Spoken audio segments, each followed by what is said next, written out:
Hello my dear students, welcome back to our YouTube channel life science classes. आज की इस video lecture में हम sexual reproduction in flowering plant के MCQ को प्रैक्टिस करेंगे, जो कि एनसीईआरटी बेस्ड क्वेश्चन है। और बेटा, इसके लिए हमने जो रेफरेंस बुक ली है वो है डॉक्टर अली एमसीक्यू ऑब्जेक्टिव। ठीक है, तो इस बुक से हम एक एक क्वेश्चन को कवर करेंगे, जो कि बिल्कुल एनसीईआरटी के एक एक लाइन क्वेश्चन है। वो है diversity of structure, diversity of structure of the inflorescence flower and floral part. तो क्या सिर्फ are responsible for making our garden beautiful? No. Ensure self pollination? No. Are adaptation to ensure formation of end product of sexual reproduction? Yes, this is the correct answer. ठीक है, उसके बाद में second question है बेटा हमारा, which of the following is false? इनमें से कौन सा फॉल्स है? देखो, flowers do not exist, flowers do not exist only for us to be used for our own selfishness, ये स्टेटमेंट करेक्ट है। ठीक है ना। दूसरा, all flowering plant show sexual reproduction, this statement also correct. Next है, gymnosperm being non flowering do not show sexual reproduction. इसने बोला है कि जो जिम्नोस्पर्म होते हैं वो हमारे नॉन फ्लावरिंग प्लांट है, वो सेक्सुअल रिप्रोडक्शन शो नहीं करते। तो ये स्टेटमेंट बेटा यहाँ पर गलत हो गई। ठीक है ना। Flowers are object of aesthetic, ornamental, social, religious and cultural value, यहाँ बिल्कुल ये भी स्टेटमेंट करेक्ट है। तो यहाँ पे आंसर क्या हो गया हमारा? सी। ठीक है ना। उसके बाद में नेक्स्ट क्वेश्चन देखते हैं। द प्रॉक्सिमल, इसने पूछा है the proximal part of filament, proximal part of filament of stamen is attached to. Proximal part किससे अटैच रहता है? स्टेमन का प्रॉक्सिमल पार्ट किससे अटैच रहता है? तो बेटा या तो थैलेमस से, नॉर्मली मोस्टली केसेस में थैलेमस से अटैच रहता है, या फिर कभी कभी में पैटल से देखने को मिलता है, जैसे कि ब्रिंजल में यहाँ पे मैंने दिखाया हुआ है इस डायग्राम में। ठीक है ना, यहाँ पे ये पैटल से कनेक्ट होता है। ठीक है ना, जो स्टेमन है वो पेटल से कनेक्ट होता है। स्टेमन का प्रॉक्सिमल एंड, सपोज करो ये स्टेमन है।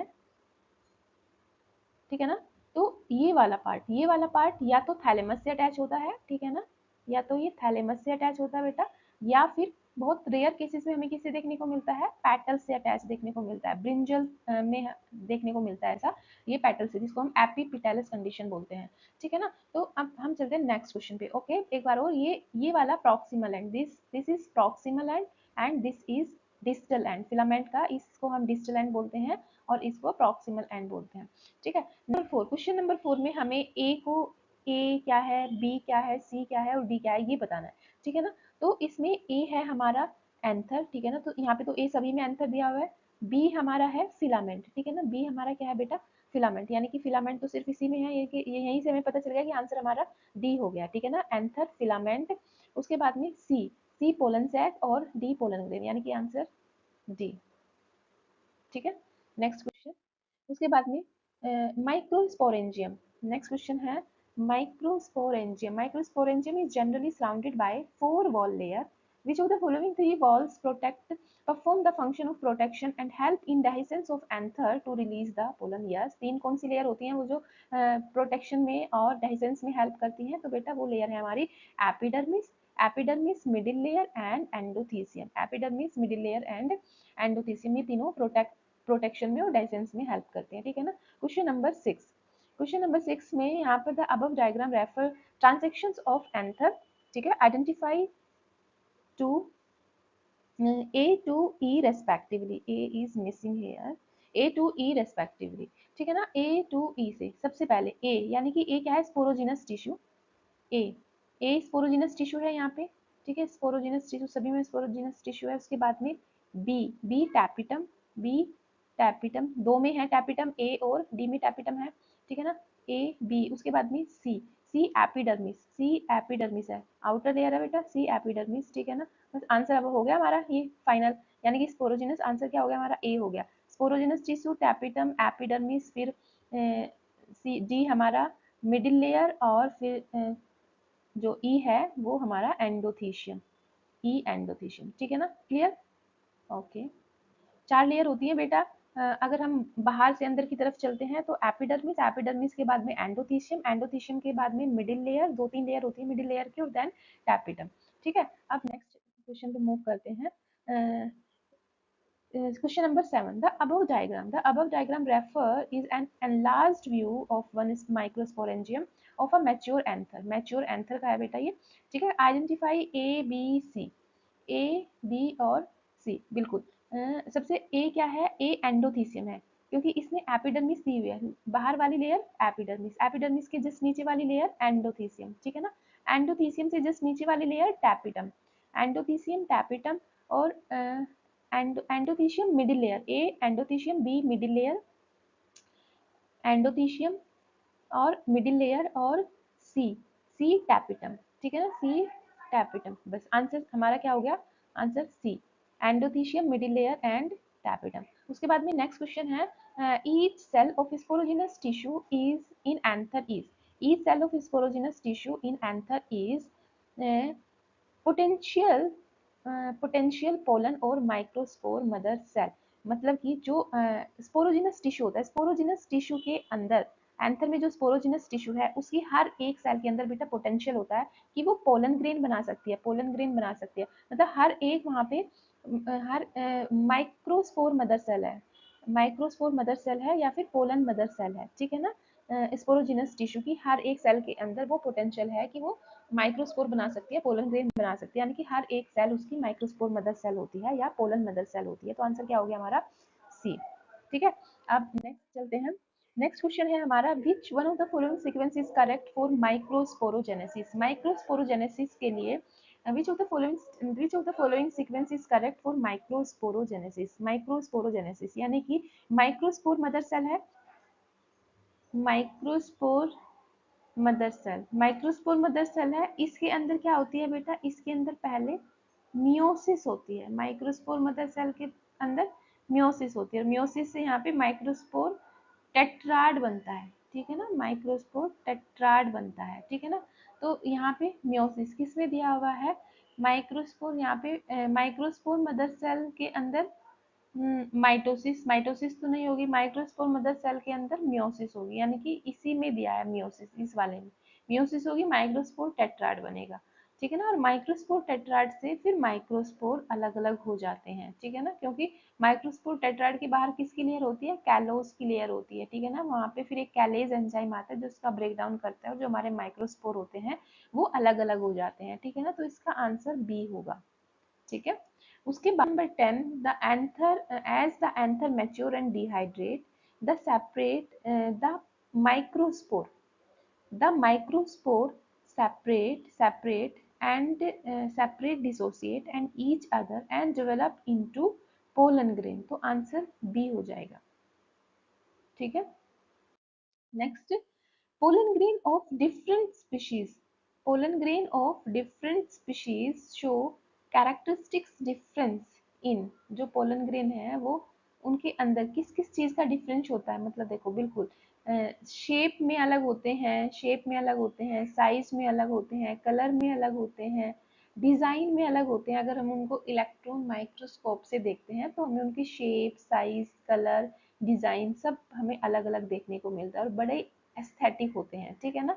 तो आंसर हमारा सी होगा। उसके बाद में pollen grain, next question, pollen grain has prominent aperture, pollen grain की किस में अपर्चर होता है बेटा, एक्साइन में, ठीक है ना, एक्साइन जो आउटर मोस्ट लेयर होती है ना, जो स्पोरोपोलेनिन की बनी होती है, उसमें एक प्रोमिनेंट अपर्चर होता है जिसको हम क्या बोलते हैं, जिसको हम जर्म पोर बोलते हैं, ठीक है ना, जिसको हम जर्म पोर बोलते हैं, where sporopollenin is absent, sporopollenin where sporopollenin is absent, okay ये मिस्टेक हो गया प्रिंटिंग में, ठीक है ना, एब्सेंट इसमें यहीं पर लिख गया है, ठीक है। तो इसका आंसर हमारा क्या होगा, एक्साइन, जर्मपोर और एब्सेंट, ठीक है ना, ये एब्सेंट यहाँ पे नहीं आना था बेटा, ठीक है।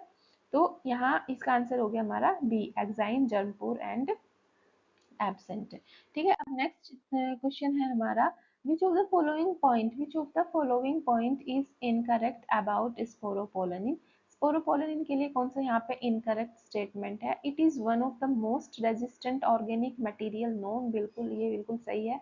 It can withstand high temperature, strong acid base, बिल्कुल ये भी करेक्ट है।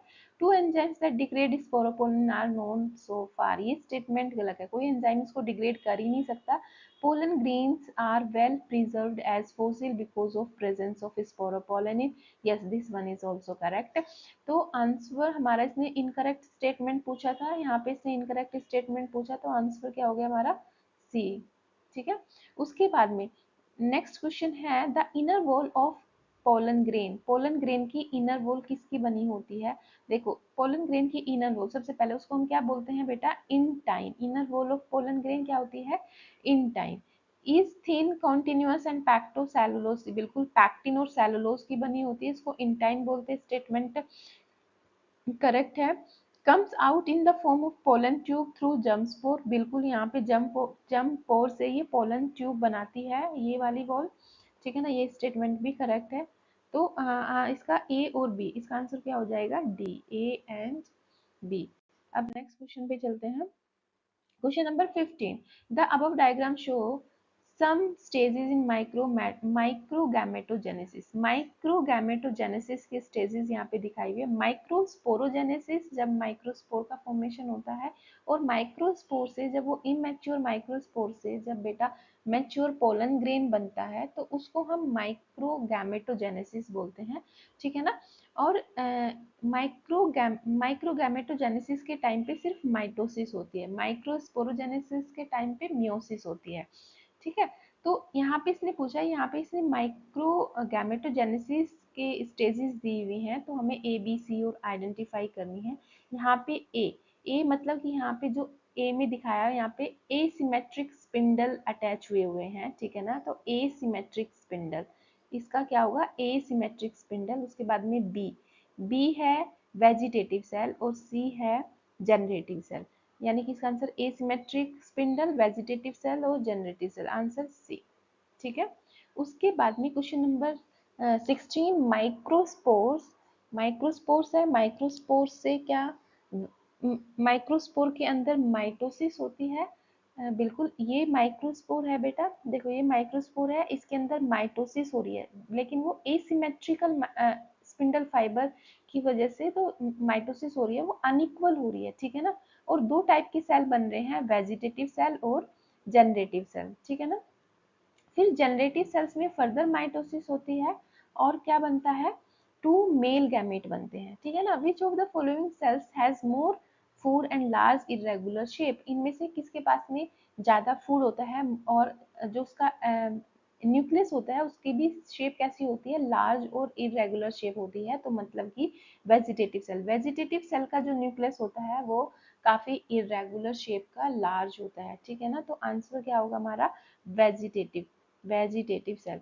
अब angiosperm pollination occur when pollen grains are in two cell stage। Normally बेटा मोस्ट ऑफ द केसेस में टू सेल स्टेज पे पॉलिनेशन हो जाता है, टू सेल स्टेज पे पॉलिनेशन हो जाता है, ठीक है ना। उसके बाद में in over 60% of angiosperm pollen grain are shed off two cell stage. Two cell stage पे ही मोस्टली 60% जो एंजियोस्पर्म है वो टू सेल स्टेज पे पोलन ग्रेन यहाँ से शेड ऑफ हो जाते हैं। हाँ 40% जो है वो थ्री सेल स्टेज पे शेड ऑफ होते हैं, 40% थ्री सेल स्टेज पे शेड ऑफ होते हैं। नेक्स्ट में which of the following statement is false, इनमें से कौन सी स्टेटमेंट फॉल्स पूछी है? फॉल्स बतानी है। Pollen grain represent immature male gametophyte. Pollen grain represent immature male gametophyte, तो बेटा ये स्टेटमेंट बिल्कुल करेक्ट है। जो पोलन ग्रेन होते हैं वो इमेच्योर मेल गैमेटोफाइट होते हैं, क्योंकि जिस टाइम पे पोलन ग्रेन शेड हो रहे हैं, ठीक है ना, वो किस स्टेज में है बेटा? टू सेल स्टेज में है, ठीक है ना, टू सेल स्टेज में है अभी।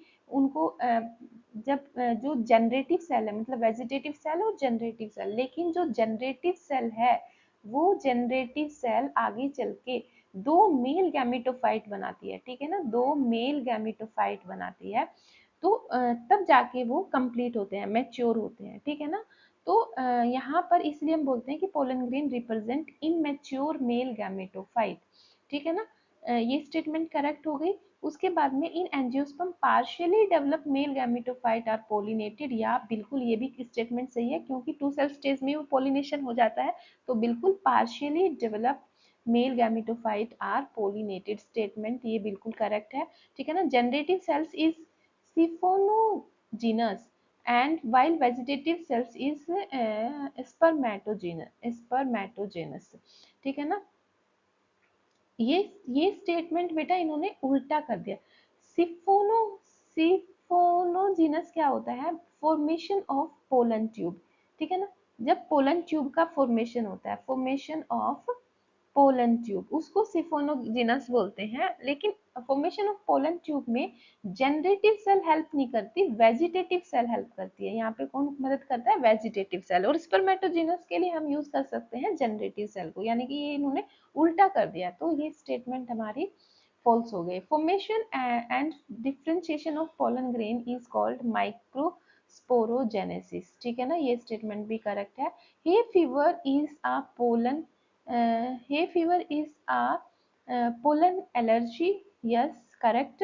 Pollen grain of some plant produce severe allergy and respiratory or bronchial disease. Yes, this also correct. And last one is pollen grain are poor in nutrients. ये statement क्या होगी हमारी? गलत होगी, नहीं, रिच इन न्यूट्रिएंट्स होते हैं। जो पोलन ग्रेन है वो रिच इन न्यूट्रिएंट्स होते हैं। तो स्टेटमेंट यहाँ पे इसने फॉल्स स्टेटमेंट पूछा था, तो फॉल्स स्टेटमेंट हमारी एक तो थर्ड हो गई बेटा, थर्ड और लास्ट वाली, ठीक है। तो हमारा आंसर क्या हुआ? बी, ठीक है। उसके बाद में नेक्स्ट क्वेश्चन है हमारा, which of the following is correct about parthenium, यानी कि कैरेट ग्रास। पार्थेनियम को हम क्या बोलते हैं? कैरेट ग्रास भी बोलते हैं, parthenium.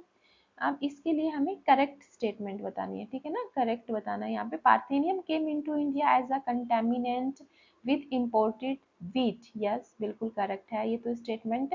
It has become ubiquitous in occurrence, this also correct. It cause pollen and allergy, yes, pollen इसके एलर्जी करते हैं, ठीक है ना। All of the above, yes, बिल्कुल आंसर इज डी। इसके तीनों स्टेटमेंट करेक्ट हैं बेटा, ठीक है। उसके बाद में question number 21, it has become a fashion in recent years to use pollen tablet, to use pollen tablet as food supplement. In Western countries, a large number of pollen product in the form of tablet and syrup are available in the market. Yes, pollen consumption has been claimed to increase the performance of athletes and race horses. Yes, तो answer हमारा B होगा, pollen, pollen and pollen, तीनों fill-ups में हमारा pollen ही आएगा, ठीक है। Next question पे चलते हैं बेटा। pollen grain can be stored in nitrogen as liquid nitrogen at liquid nitrogen में at -96 डिग्री सेंटीग्रेड टेम्परेचर पे हम इनको स्टोर करते हैं, ठीक है, फॉर ब्रीडिंग प्रोग्राम के लिए, ठीक है ना। इन फ्यूचर में एक साइंटिस्ट को ब्रीडिंग प्रोग्राम में उनका यूज करना है, तो हम -196 डिग्री सेंटीग्रेड पे इनको स्टोर करते हैं। Question number 23, the viability of pollen grain depend upon. Viability of pollen grain किस किस पे डिपेंड करती है? बिल्कुल टेम्परेचर पे डिपेंड करती है, ह्यूमिडिटी पे डिपेंड करती है, बिल्कुल जेनेटिक पोटेंशियल पे डिपेंड करती है, ठीक है ना। तो all statement is correct. Next question, next, which of the following has the least pollen viability. इनमें से कम सबसे कम जो पोलन की वायबिलिटी है वो किसकी होती है? तो बेटा जो सीरियल्स हैं जैसे कि वीट और राइस, इनकी जो वायबिलिटी होती है, पोलन वायबिलिटी होती है, वो विद इन 30 मिनट्स में ही लॉस हो जाती है, ठीक है ना। विद इन 30 मिनट्स, यानी कि 30 मिनट के अंदर अंदर ही अगर ये पोलिनेशन नहीं हो पाता है तो इनकी जो पोलन की वायबिलिटी है वो लॉस्ट हो जाती है। उसके बाद में question number 25, go through the above figure showing a dissected flower of hibiscus show pistil, identify A B C and D respectively. यहाँ पे हमें आइडेंटिफाई करना है, ए को आइडेंटिफाई कर रहे हैं। ए क्या है यहाँ पे? ए है बेटा स्टाइल, ए ए बी सी और डी। देखो, सी ओवरी, सी क्या है यहाँ पे? ओवरी। डी क्या है? थैलेमस, डी क्या है? थैलेमस। बी क्या है? स्टाइल, बी स्टाइल, ठीक है ना। और ए स्टिग्मा, बी स्टाइल और ए स्टिग्मा, ठीक है। तो इसका आंसर होगा बेटा बी, आंसर होगा B, stigma, style, ovary and thalamus, ठीक है ना। अब नेक्स्ट क्वेश्चन पे चलते हैं। नेक्स्ट में हमें यहाँ पे दो, ये इमेज हमारी एनसीईआरटी की इमेज है, ए और बी। ये पेपेवर की इमेज है और ये मिकैलिशा की, मिकैलिशा क्या बोलेंगे इसको? मिकैलिशा की इमेज है, ठीक है ना। जो पेपेवर है यहाँ पर, जो ये दोनों ही मल्टी कार्पलरी है, दोनों ही यहाँ पे मल्टीपल कार्पल हैं, ठीक है ना, इसमें भी और इसमें भी, दोनों में मल्टीपल कार्पल्स हैं, बट इसके जो कार्पल्स हैं वो अलग अलग है, सेपरेट है, बट इसके कार्पल्स क्या हो गए हैं, फ्यूज हो गए हैं, ठीक है ना। तो अब इसके लिए हम क्या करते हैं, दोनों मल्टी कार्पलरी है, ए इज मल्टी कार्पलरी, बी भी मल्टी कार्पलरी है, लेकिन सिनकार्पस मतलब जिसके पिस्टिल फ्यूज हो गए हैं उसको सिनकार्पस बोलते हैं, और जिसके अलग अलग है उसको एपोकार्पस बोलते हैं, एपोकार्पस कंडीशन, यानी कि इसका आंसर क्या होगा हमारा, ए होगा। मल्टी कार्पली एक है, मल्टी कार्पलरी है बट सिनकार्पस पिस्टल है, बी मल्टी कार्पलरी है बट एपोकार्पस पिस्टल है, ठीक है ना। नेक्स्ट क्वेश्चन है match the column first and column second. यहाँ पर देखते हैं mass of the cell within ovule with more food. Stock of ovule, सबसे पहले स्टॉक ऑफ ओव्यूल क्या होता है, फ्यूनिकल होता है, स्टॉक ऑफ ओव्यूल फ्यूनिकल होता है, ठीक है ना, यानी कि ए का हमारा क्या है, फिफ्थ, इसमें है ए का फिफ्थ, ओके, ए का फिफ्थ एक में ही है बेटा, देखो यानी कि हमारा आंसर के लिए कितनी आसानी से हम अपने आंसर को क्लियर कर सकते हैं, ठीक है ना, अगर हमें एक का भी पता होता है तो हम आंसर टिक कर सकते हैं, ठीक है ना। नेक्स्ट वही हम देख लेते हैं, बेसल 1 और 2 प्रोटेक्टिव लेयर ऑफ ओव्यूल्स, जो लेयर होती है उनको इंटैगुमेंट्स बोलते हैं, सी का थर्ड इंटैगुमेंट्स, ओव्यूल के बाद जो लेयर होती है उनको इंटैगुमेंट बोलते हैं। Region of where body of ovules fuse with funicle, fuse basal part of ovule, basal part of ovule होता है चैलेजा, ठीक है ना, डी का second basal part of ovule, basal part of ovule chalaza, ठीक है। उसके बाद में mass of cells within ovule, इसको न्यूसेलस बोलते हैं, ई का फर्स्ट न्यूसेलस, ठीक है ना, ये हमारा न्यूसेलस हो गया। उसके बाद में हमारा एक ही बचा, region of body, region of where body of ovule fuse with funicle, बिल्कुल उसको हीलियम हाइलम बोलते हैं, हाइलम, ठीक है, यानी कि आंसर हमारा बी हो गया, मतलब हमें एक का भी आंसर पता होता है, कई बार इस टाइप के क्वेश्चन में फंस जाते हैं, ठीक है। उसके बाद में micropyle is found in seed ovule, both seed and ovule. देखो बेटा, वैसे तो माइक्रोपाइल रीजन हम ओव्यूल में पढ़ते हैं, ठीक है ना, लेकिन जो हमारा सीड होता है उस सीड में भी वहां पे स्कार रह जाता है, माइक्रोपाइलर रीजन की जगह पे स्कार होता है, तो इसलिए हम इसको दोनों में देख सकते हैं, ओव्यूल के तो अंदर होता ही है, लेकिन हम वो जो माइक्रोपाइल रीजन है वो हमें सीड्स में भी देखने को मिलता है, ठीक है ना, यानी कि इसका आंसर फिर सी होगा। उसके बाद में which of the following sequence of development of embryo sac और female gametophyte, embryo sac को हम क्या बोलते हैं, female gametophyte is correct, कौन सा करेक्ट है, सबसे पहले अंदर ओव्यूल के जो सेंटर में होता है उसको हम सेल्स, मास ऑफ सेल्स, उसको न्यूसेलस बोलते हैं, न्यूसेलस में से ही कोई एक सेल मेगास्पोर मदर सेल की तरह काम करती है और उससे मेगास्पोर बनाती है और फिर मेगास्पोर से एम्ब्रियो सैक बनता है, ठीक है ना, तो हमारा ये आंसर करेक्ट होगा, आंसर डी, ठीक है। अब क्वेश्चन नंबर 30 में इन्होंने एक टिपिकल एनाट्रोपस ओव्यूल का डायग्राम दिया हुआ है, ठीक है ना, इसमें हमें E D C A B बताना है क्या होता है, तो यहाँ पे ए क्या है, ए फ्यूनिकल है, ठीक है ना, ए फ्यूनिकल है, बी माइक्रोपाइल है, फ्यूनिकल और माइक्रोपाइल ए में भी दे रखा है, बी में भी दे रखा है, ठीक है ना। उसके बाद में सी, सी क्या है, सी ये न्यूसेलस है, ठीक है ना, सी क्या है बेटा, न्यूसेलस है, ठीक है ना, और न्यूसेलस के बाद में D embryo sac, D embryo sac and चला, ओके, मतलब आंसर हमारा डी होगा, ठीक है ना, आंसर क्या होगा, डी होगा इसका answer, funicle micropyle nucellus embryo sac and chalaza, ठीक है ना। आज की ovule has generally how many embryo sac, एक ओव्यूल के अंदर नॉर्मली कितने एम्ब्रियो सैक होते हैं, तो बेटा देखो एक टिपिकल ओव्यूल के अंदर एक ही एम्ब्रियो सैक होता है, ठीक ठीक है, इसीलिए हम इसको क्या बोलते हैं, मोनोस्पोरिक, ठीक है ना, इसके लिए हम यूज करते हैं मोनोस्पोरिक, मोनोस्पोरिक, ठीक है। उसके बाद में क्वेश्चन, मेगास्पोर मदर सेल होती है, जो मेगास्पोर मदर सेल होती है, ठीक है ना, उससे 4 मेगास्पोर सेल बनती है, ठीक है ना, उससे 4 मेगास्पोर सेल बनती है, लेकिन जो 3 मेगास्पोर सेल माइक्रोपाइलर एंड की तरफ होती हैं ये डीजेनरेट हो जाती हैं, ठीक है ना, और केवल चैलेजल एंड की तरफ वाली एक माइक्रोस्पोर सेल ही फंक्शनल होती है, और ये माइक्रोस्पोर सेल से ही फर्दर इसमें 3 माइटोसिस होती है और एम्ब्रियोसैक बनता है, ठीक है ना, इसीलिए यहाँ पर केवल एक एम्ब्रियोसैक ही बनता है, ठीक है, इसीलिए हम इसको मोनोस्पोरिक डेवलपमेंट बोलते हैं, ठीक है। उसके बाद में question number 32, match the column 1 with column second, column 1 में क्या कुछ यहाँ पे टर्म दी हुई है, ठीक है, उनके रिगार्डिंग हमें इनको मैच करना है, जैसे सबसे पहले मेगास्पोरोजेनेसिस, तो मेगास्पोरोजेनेसिस होता है फॉर्मेशन ऑफ मेगास्पोर, ठीक है ना, यानी कि ए का हमारा फोर्थ हो गया है, दो में दे रखा है ए का फोर्थ, ठीक है। उसके बाद में मेगा गैमेटोजेनेसिस, मेगा गैमेटोजेनेसिस में एम्ब्रियो सैक का फॉर्मेशन होता है, ठीक है ना, यानी बी का थर्ड, ये वाला करेक्ट हो गया है। उसके बाद में स्पोरोपोलिन एक फैटी सब्सटेंस है, सेकंड हो गया, ठीक है। और typical embryo sac monosporic development होता है, क्योंकि एक ही मेगास्पोर सेल से इसका डेवलपमेंट होता है, इसलिए हम इसको मोनोस्पोरिक डेवलपमेंट बोलते हैं, ठीक है ना। तो इसका फर्स्ट हो गया हमारा ऑप्शन बी करेक्ट है, ठीक है। अब नेक्स्ट क्वेश्चन में क्या दिया है, देखो बेटा, यहाँ पर ये एक मेगास्पोर मदर सेल दे रखी है, ठीक है ना।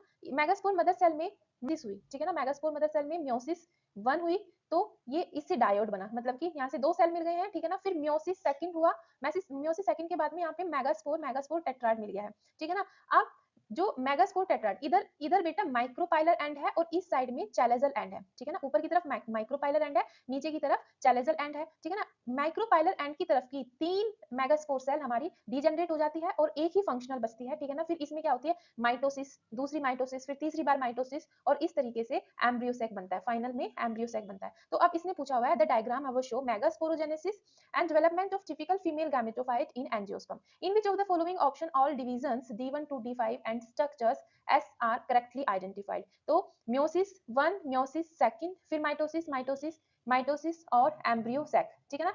ये इन दोनों में सिर्फ एम्ब्रियो और एम्ब्रियो सैक का डिफरेंस है, तो लास्ट में क्या बनता है बेटा, एम्ब्रियो सैक बनता है, एम्ब्रियो नहीं एम्ब्रियो सैक बनता है, ठीक है ना। तो आंसर हमारा क्या होगा, सी, करेक्ट ऑप्शन सी। अब नेक्स्ट क्वेश्चन देखते हैं। नेक्स्ट क्वेश्चन है हमारा, for the formation of embryo sac the megaspore mother cell undergoes एक मियोटिक डिवीजन और 3 माइटोटिक डिवीजन, ठीक है ना। एक मियोटिक डिवीजन होता है और 3 माइटोटिक डिवीजन होते हैं, ठीक है, करेक्ट।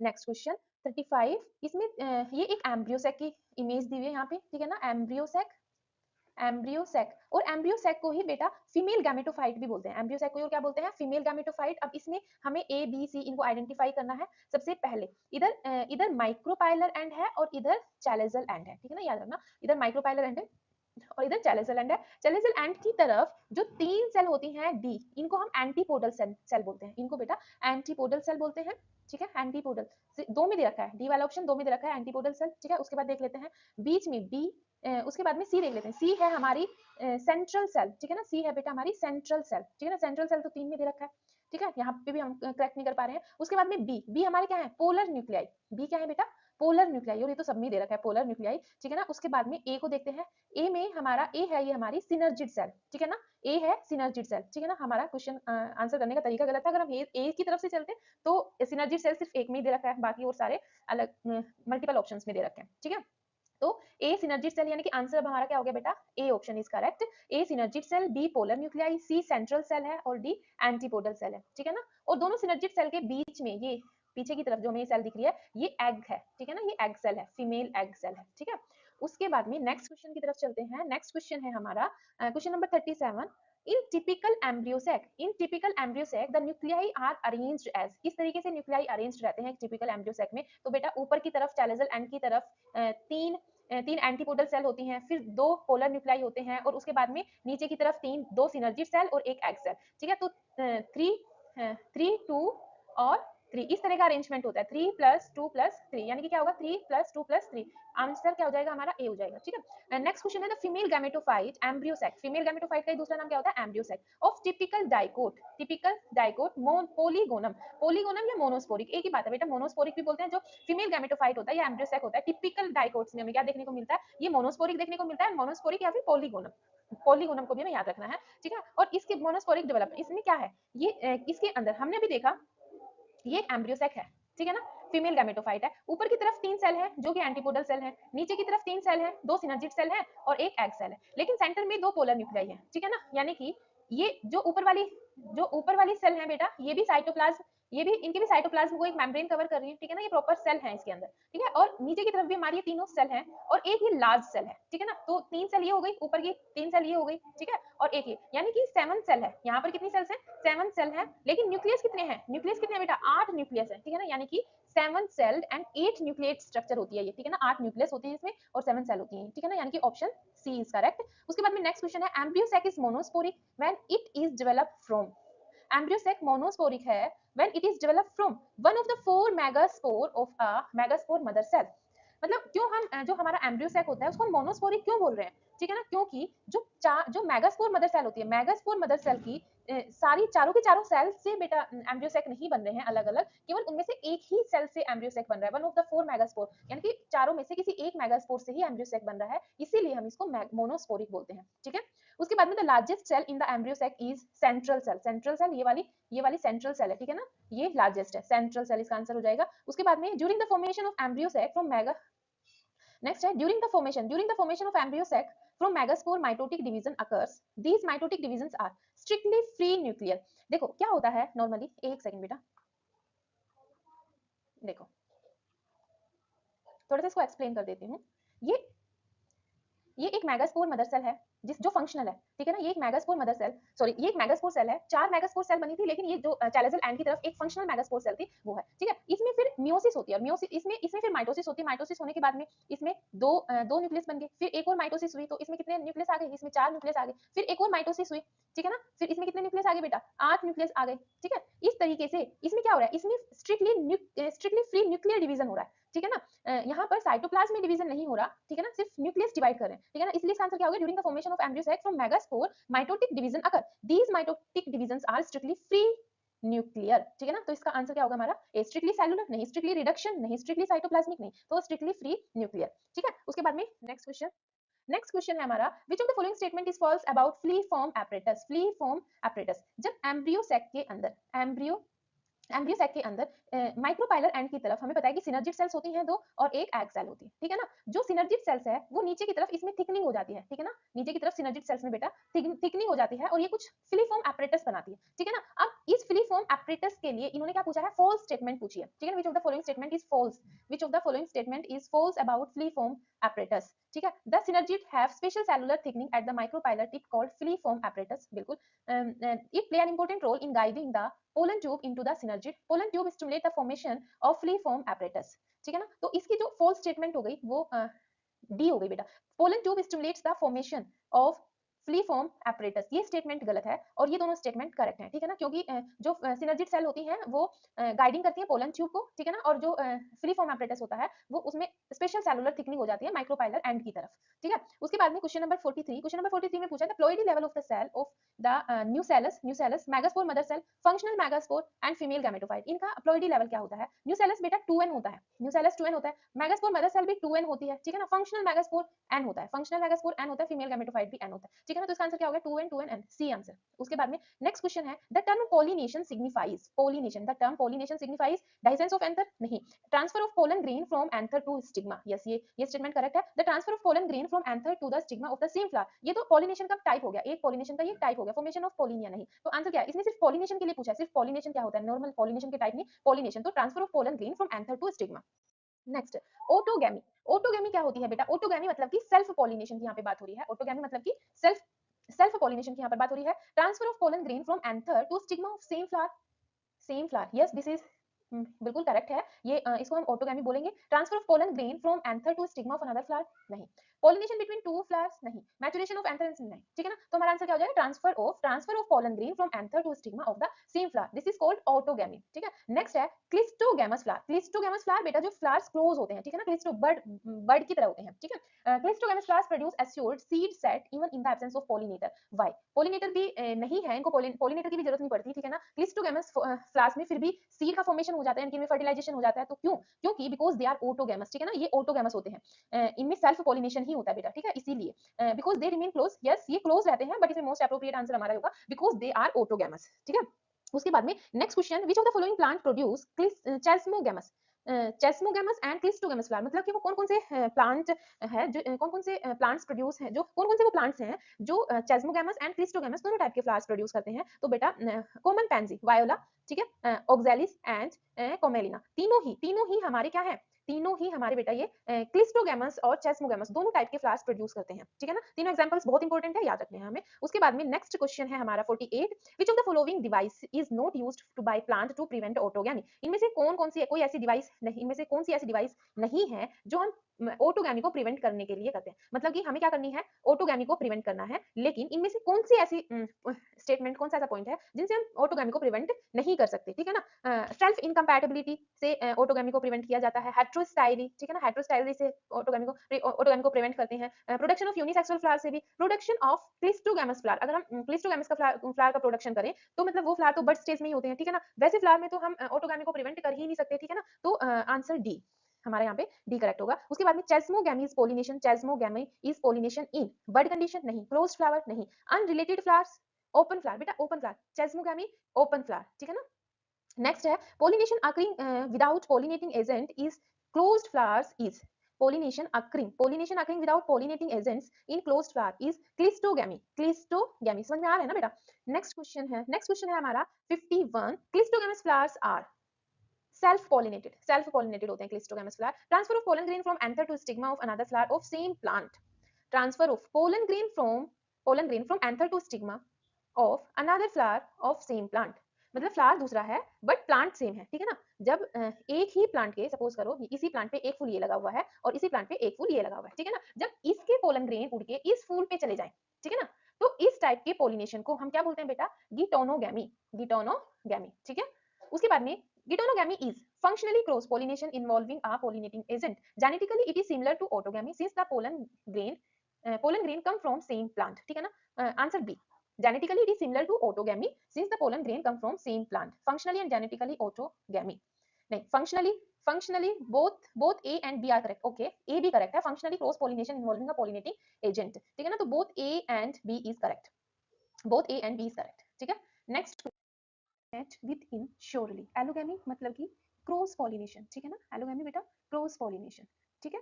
अब यहाँ पर क्या होगा, क्रॉस पॉलिनेशन के लिए सबसे बेस्ट पॉइंट कौन सा है, तो यूनिसेक्सुअल, ठीक है ना। न्यूट्रल फ्लावर्स यानी कि न्यूट्रल फ्लावर्स बेटा जो स्टेराइल होते हैं, ठीक है ना, स्टेराइल होते हैं। अंडरग्राउंड फ्लावर्स बाइसेक्सुअल, मतलब दोनों रिप्रोडक्टिव ऑर्गन प्रेजेंट है। तो एलोगैमी के लिए जो बेस्ट है यहाँ पे वो है यूनिसेक्सुअल फ्लावर, ठीक है ना। Next question, go through the following statement, यहाँ पे कुछ स्टेटमेंट दी हुई है, 4 स्टेटमेंट है। Flowers are bisexual and homogenous maturing anther and stigma of a flower at the same time, यानी कि फ्लावर कैसा है, बाइसेक्सुअल फ्लावर है। Homogenous maturing anther and stigma, मतलब कि एंथर और स्टिग्मा दोनों सेम टाइम पर मैच्योर हो रहे हैं, एक ही टाइम पर, ठीक है ना। तो ये पॉइंट किसके लिए करेक्ट है बेटा, यानी कि सेल्फ पॉलिनेशन के लिए, ठीक है ना, सेल्फ पॉलिनेशन के लिए ये बेस्ट है। Mechanical device bringing anther and stigma close together in a bisexual chasmogamous flower, ठीक है, ये भी सेम सेल्फ पॉलिनेशन के लिए करेक्ट है। Cleistogamy bisexual flower remain closed, okay. Next है anther and stigma of an intersexual flower मतलब कि बाइसेक्सुअल फ्लावर, ठीक है ना, bisexual flower, anther and stigma of an intersexual flower mature in bird condition, ठीक है ना। तो बेटा चारों पॉइंट है, इसमें से इसके ऑप्शंस मिसप्रिंट हो गए, यहाँ पे टाइप नहीं हो पाए इसके ऑप्शंस, ठीक है ना। तो इसमें ऑप्शंस में था ये ऑटोगैमी को फॉलो करते हैं चारों स्टेटमेंट है, जीनोगैमी को फॉलो करती है, एलोगैमी को फॉलो करती है, जिटोनोगैमी को फॉलो करती है, तो इसका आंसर हमारा होगा ऑटोगैमी, ठीक है ना, इसका आंसर होगा ऑटोगैमी, ठीक है। नेक्स्ट क्वेश्चन है which of the following statement is correct, इनमें से चारों में से कौन सी स्टेटमेंट करेक्ट है। Majority of plant use biotic agent of pollinator, बिल्कुल पॉलिनेशन स्टेटमेंट करेक्ट है। Pollination by wind is more common among abiotic pollinators, yes ये भी करेक्ट है, जो एबायोटिक पॉलिनेटर्स होते हैं उनमें सबसे ज्यादा विंड जो है वो सबसे कॉमन है, ठीक है। Pollination by water is quite rare in flowering plant, yes this statement is also correct, so answer is D, ठीक है, आंसर हमारा D option is correct. Next है go through the following statement, क्या क्या statement है बेटा, flowers are small, they are often packed in inflorescence, flowers are colourless, nectarless, odourless, well exposed stamen है, pollen grain large number में produce हो रहे हैं, लाइट है, नॉन स्टिकी है, फ्लावर्स के अंदर सिंगल ओव्यूल है, मतलब ओवरी के अंदर सिंगल ओव्यूल है, ठीक है ना। स्टिग्मा भी इनके लार्ज हैं, फेदरी हैं, ठीक है ना। तो ये चारों की 6 स्टेटमेंट किस चीज के लिए बेस्ट है, तो बेटा देखो ये चारों के चारों ये 6 पॉइंट है, यहाँ पे 6 पॉइंट जो है ये सभी के सभी फॉलो करते हैं पॉलिनेशन बाय विंड, मतलब ये सारे कैरेक्टरिस्टिक फीचर्स हमें उन प्लांट्स में देखने को मिलते हैं जिनका पॉलिनेशन विंड की हेल्प से होता है, ठीक है ना। तो आंसर हमारा बी हो जाएगा, anemophily, pollination by wind. Next question है the diagram shows two plants of same species, identify the types of pollination indicated as P1, P2 and P3, ठीक है। यहाँ पर P3 क्या बता रहा है, सबसे पहले P1 मतलब कि ऑटोगैमी, ठीक है, P2 जिटोनोगैमी और उसके बाद में P3 जीनोगैमी, ठीक है ना, आंसर सी, ठीक है। अब नेक्स्ट क्वेश्चन है हमारा 59, इसमें बेटा यहाँ पे ये किस प्लांट दिया है, कैमोलिना का प्लांट दिया हुआ है, ठीक है, जिसमें दो टाइप के फ्लावर है F1 एंड F2, तो जो F1 है यहाँ पे वो चेस्मोगैमस है और F2 क्लिस्टोगैमस है, ठीक है ना। तो आंसर हमारा सी हो जाएगा, चेस्मोगैमस और cleistogamous, F2 cleisto. Question number 60, which of the following is false, wind pollination is quite common in grasses, ये बेटा करेक्ट स्टेटमेंट है. Hydrophily is limited to about 60 generator mostly monocot. This statement is also correct. Both wind and vector pollinated flowers are not very colourful and do not produce nectar. This is also correct. ठीक है, तो इसने false statement पूछा था, तो none of the above. ठीक है.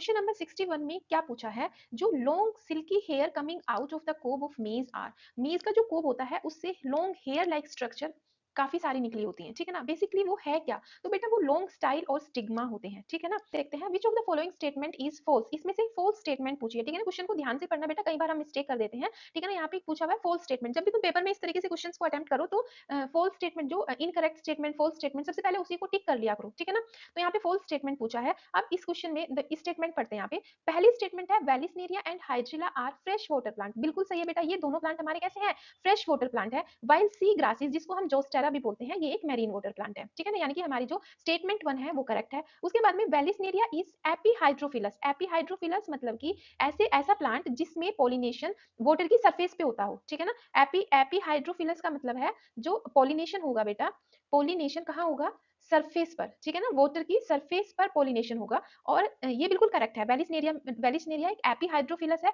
While Zostera जो कि एक मैरीन प्लांट है, इसमें hydrophilous under the water pollination हो रहा है, उसको हम बोलते हैं हाइपोहाइड्रोफिलस. और जो जिनका पॉलिनेशन, जिन प्लांट्स का पॉलिनेशन वाटर की सरफेस पर होता है, तो उसको हम बोलते हैं एपीहाइड्रोफिलस. ठीक है ना, तो ये स्टेटमेंट भी यहाँ पर करेक्ट है. उसके बाद में पॉलिनेशन इन वाटर लिली, बिल्कुल वाटर लिली और लोटस को निम्फिया भी बोलते हैं. ठीक है ना, और इकॉर्निया, इकोर्निया मतलब कि वो इकोर्निया को क्या बोलते हैं, वाटर हाइंसिथ, या फिर टेरर ऑफ बंगाल भी इसका एक नाम है. टेक प्लेस बाय इंसेक्ट्स और विंड. बिल्कुल ये स्टेटमेंट भी करेक्ट है बेटा. यहाँ पर इंसेक्ट्स, बायोटिक मेनली इंसेक्ट्स के थ्रू यहाँ पर पॉलिनेशन होता है, या विंड के थ्रू पॉलिनेशन होता है. ठीक है ना, वाटर प्लांट है लेकिन वाटर के थ्रू पॉलिनेशन नहीं हो रहा, इंसेक्ट और विंड के थ्रू पॉलिनेशन हो रहा है. ठीक है ना, ये स्टेटमेंट भी करेक्ट है. In majority of aquatic plant flowers emerge above the level of water and are pollinated by insects और विंड. बिल्कुल, मतलब मेजोरिटी ऑफ एक्वेटिक प्लांट, जो पोलिनेशन होता है बेटा, जो पोलिनेशन होता है बेसिकली वो एक तो बायोटिक एजेंट्स होते हैं. ठीक है ना, और एक एबायोटिक एजेंट्स होते हैं. पोलिनेशन के लिए दो चीजों पे निर्भर होता है पोलिनेशन, या तो बायोटिक है, बायोटिक एजेंट्स है. ठीक है, और या फिर एबायोटिक एजेंट्स है. एबायोटिक एजेंट्स में वाटर हो गया, विंड हो गया. ठीक है ना, और बायोटिक एजेंट्स में जो भी एनिमल्स वगैरह हमारे हनी बीज और बैट्स हो गए, बर्ड्स हो गई. ठीक है ना, इनके थ्रू जो पॉलिनेशन हो रहा है. ठीक है, यहाँ पे तो जो एबायोटिक जो पॉलिनेटर्स हैं, एबायोटिक में विंड, विंड सबसे कॉमन है, सबसे ज्यादा विंड से पॉलिनेशन देखने को मिलता है एबायोटिक में. वाटर से पॉलिनेशन बहुत कम देखने को मिलता है. वाटर के थ्रू जो पॉलिनेशन होता है वो बहुत कम देखने को मिलता है. हालांकि जो प्लांट्स वाटर, जो एक्वेटिक प्लांट्स हैं, जो एक्वेटिक प्लांट्स हैं उनमें भी पॉलिनेशन किससे नहीं हो रहा है, वाटर से नहीं हो रहा है. ठीक है ना, उनके पास उनका भी जो पॉलिनेशन हो रहा है वो भी पॉलिनेटेड बाय इंसेक्ट्स और विंड. ठीक है ना, ये स्टेटमेंट भी यहाँ पर करेक्ट है. उसके बाद में in most of the water pollinated species pollen grains are protected by wetting due to absence of mucilaginous covering. देखो जो वाटर पॉलिनेटेड स्पीशीज है, ठीक है ना, कुछ ऐसी स्पीशीज जिनका जो पॉलिनेशन हो रहा है वो वाटर के थ्रू हो रहा है. ठीक है ना, तो जो उनके पोलन ग्रेन्स होंगे, उनके पोलन ग्रेन्स को वो प्रोटेक्ट करने के लिए एक म्यूसिलेज की, किससे, वेट वेट ना हो, मतलब पानी में वेट ना हो, उससे प्रोटेक्ट करने के लिए उनके ऊपर एक लेयर होती है म्यूसिलेजिनस सब्सटेंस की. ठीक है ना, जिससे जो पोलन ग्रेन है वो वेट नहीं होते हैं. ठीक है ना, तो यहाँ पर क्या दिया है, यहाँ पे एब्सेंस ऑफ दे दिया, लेकिन क्या होना चाहिए था, अगर ये स्टेटमेंट करेक्ट होती तो यहाँ पे प्रेजेंस ऑफ होता. ठीक है ना, यहाँ पे इन्होंने एब्सेंस ऑफ दे दिया है, इसलिए हमारी ये स्टेटमेंट गलत हो गई है. यहाँ पर ये स्टेटमेंट हमारी गलत हो गई है. ठीक है ना, which of the following statement is false, इसने फॉल्स पूछा था तो ये स्टेटमेंट यहाँ पर फॉल्स है. ठीक है ना, बिल्कुल. उसके बाद में in hydrophilous plant pollen grain are spherical. तो हाइड्रोफिलस प्लांट के जो पोलन ग्रेन होते हैं वो स्फेरिकल होते हैं, तो नहीं बेटा, ये स्टेटमेंट भी यहाँ पर गलत है. ठीक है ना, ये स्टेटमेंट भी गलत है. जो हाइड्रोफिलस प्लांट होते हैं उनके जो पोलन ग्रेन होते हैं वो रिबन लाइक स्ट्रक्चर के होते हैं. ठीक है ना, उनके pollen grain ribbon like structure के होते हैं. तो स्टेट यहाँ पर हमारा जो आंसर होगा वो होगा 5th एंड 6th स्टेटमेंट. ये दोनों स्टेटमेंट यहाँ पर गलत है. ठीक है, अब हम नेक्स्ट क्वेश्चन को देखते हैं. इन टेप ग्रास वेलिसनेरिया को, टेप ग्रास को ही हम वेलिसनेरिया भी बोलते हैं. ठीक है, इसमें इसमें बोला है कि जो वेलिसनेरिया का जो फीमेल फ्लावर होता है वो सरफेस, वाटर की सरफेस तक पहुंच जाता है, मतलब एक लॉन्ग स्टॉक का फॉर्मेशन करेगा और वाटर की सरफेस तक पहुंच जाएगा. ठीक है ना, एंड मेल फ्लावर भी वहां पर पोलन ग्रेन जो है वो रिलीज कर देगा सरफेस पे. तो हाँ बिल्कुल ये स्टेटमेंट करेक्ट है बेटा. ठीक है ना, मतलब बिल्कुल सही स्टेटमेंट है वैलिसनेरिया के बारे में। मोनोइसिज्म इज फाउंड, मोनोइसिज्म मतलब कि एक ही प्लांट पे दोनों टाइप के फूल देखने को मिल रहे हैं, मेल फ्लावर भी और फीमेल फ्लावर भी। मेल फ्लावर भी और फीमेल फ्लावर भी जब हमें एक ही प्लांट पे दोनों टाइप के फूल देखने को मिलते हैं तो उसको हम बोलते हैं मोनोइसिज्म, ठीक है, या मोनोसियस प्लांट। उसके बाद में नेक्स्ट है पोलन ग्रेन और flowers are actively carried by water current. Yes, ये स्टेटमेंट भी बिल्कुल करेक्ट है वैलिसनेरिया के बारे में, मतलब पानी, जैसे पानी का फ्लो होता है तो पानी के फ्लो के साथ में ही जो पोलन ग्रेन है वो स्टिग्मा तक पहुंचते हैं, ठीक है। तो इसका मतलब यहाँ पे हमारी सारी स्टेटमेंट करेक्ट है वैलिसनेरिया के रिगार्डिंग, तो हमारा आंसर हो जाएगा option D, all the above are correct. Next question है the most common type of pollination is, most common type of pollination is, सबसे कॉमन टाइप का पॉलिनेशन होता है एंटोमोफिली। एंटोमोफिली मतलब कि जो इंसेक्ट्स के थ्रू पॉलिनेशन होता है, ठीक है ना, जब इंसेक्ट्स के थ्रू पॉलिनेशन होता है उसको बोलते हैं बेटा एंटोमोफिली। ऑर्निथोफिली, ऑर्निथोफिली मतलब कि जब पॉलिनेशन बर्ड्स के थ्रू होता है, ठीक है ना, बर्ड्स के थ्रू पॉलिनेशन होता है उसको ऑर्निथोफिली बोलते हैं। और मेलेकोफिली मतलब स्नेल्स के थ्रू, इसने ऑलरेडी यहाँ पे लिखा हुआ है। और चिरैप्टेरोफिली मतलब कि बैट्स के थ्रू, ठीक है ना, ये थोड़ा हमें याद रखना है। बट मोस्ट कॉमन जो पॉलिनेशन होता है वो एंटेमोफिली है। और एंटेमोफिली में भी कौन सा जो इंसेक्ट है जो सबसे ज्यादा पॉलिनेशन में हेल्प करता है, तो बेटा वो है हनी बी, ठीक है ना, हनी बी के थ्रू सबसे ज्यादा पॉलिनेशन होता है। नेक्स्ट क्वेश्चन है हमारा find out the correct option, ठीक है ना, यहाँ पर हमें करेक्ट ऑप्शन को फाइंड आउट करना है। Among animals insects particularly bees are the dominant biotic pollinating agent, बिल्कुल हमने अभी बात की है तो ये स्टेटमेंट करेक्ट है।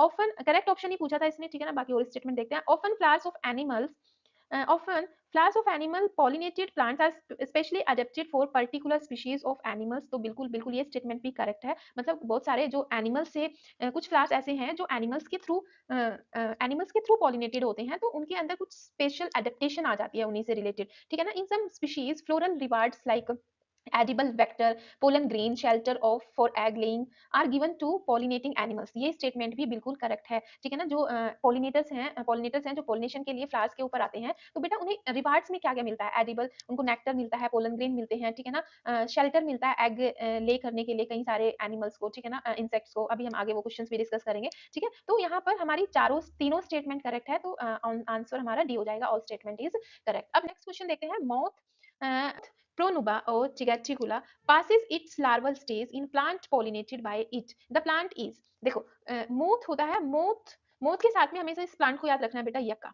ठीक है ना। मोथ और यक्का का कॉम्बिनेशन हमें याद रखना है, ठीक है ना। जो मोथ होता है ये अपने जो एग ले करता है, ये एग ले करता है कहाँ पर है, जो ओवरी है, ओवरी के लोक्यूल्स में, ठीक है ना, ओवरी के लोक्यूल्स में ये एग ले करता है। और जैसे ही फर्टिलाइजेशन हो जाता है तो फर्टिलाइजेशन के बाद में जैसे वहां पर सीड फॉर्मेशन होने लगता है, तो जो इसके एग होते हैं उससे लार्वा निकल के बाहर निकल जाते हैं, ठीक है ना, उसके एग से लार्वा बाहर निकल जाते हैं। तो ऐसा ऐसा ये मतलब एक तरीके से यक्का का जो फ्लावर है वो मोथ के लिए शेल्टर प्रोवाइड कर रहा है, ठीक है ना, और यहाँ पे जो मोथ है वो पॉलिनेशन में हेल्प कर रहा है, ठीक है। इस तरीके से एक तरीके का ये सिम्बायोसिस एसोसिएशन है दोनों का। उसके बाद में नेक्स्ट क्वेश्चन की अब हम बात करते हैं। नेक्स्ट क्वेश्चन है हमारा an obligate association between flower and pollinating agent is found in, देखो बिल्कुल यहाँ पर सेम सेम वही बात आ गई, obligate association between flower and pollinating agents is found in yucca, ठीक है ना, तो हमारा ए यहाँ पे करेक्ट आंसर है। उसके बाद में question number 68, which of the following statement, which of the following plants provide floral reward to their pollinating agents, जो उनके पॉलिनेटिंग एजेंट्स हैं उनको कौन कौन से फ्लावरिंग प्लांट हैं जो उनको फ्लोरल रिवार्ड्स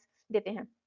तो सबसे पहले जोस्टेरा एंड वेलिसनेरिया, बेटा नहीं, यहाँ पर तो किसके थ्रू पॉलिनेशन हो रहा है, वाटर के थ्रू। यहाँ पे हाइड्रिला और कमेलिना नहीं, एमोर्फोफेलस जो कि हमारा टॉलेस्ट फ्लावर है, ठीक है ना, एमोर्फोफेलस जो कि एक टॉलेस्ट फ्लावर है, कितनी हाइट होती है, कितनी लेंथ होती है, 6 फीट, 6 फीट इसकी लेंथ होती है बेटा इस फ्लावर की। और यक्का, ठीक है ना, तो ये दोनों ही फ्लावर अपने पॉलिनेटर्स को क्या देते हैं, रिवार्ड्स, फ्लोरल रिवार्ड्स देते हैं, ठीक है ना, शेल्टर वगैरह देते हैं, जैसे यहाँ पे एग ले कर रहा है मोथ अपने, ठीक है। इस तरीके से हमारा आंसर यहाँ पे सी हो गया। अब नेक्स्ट क्वेश्चन पे चलते हैं।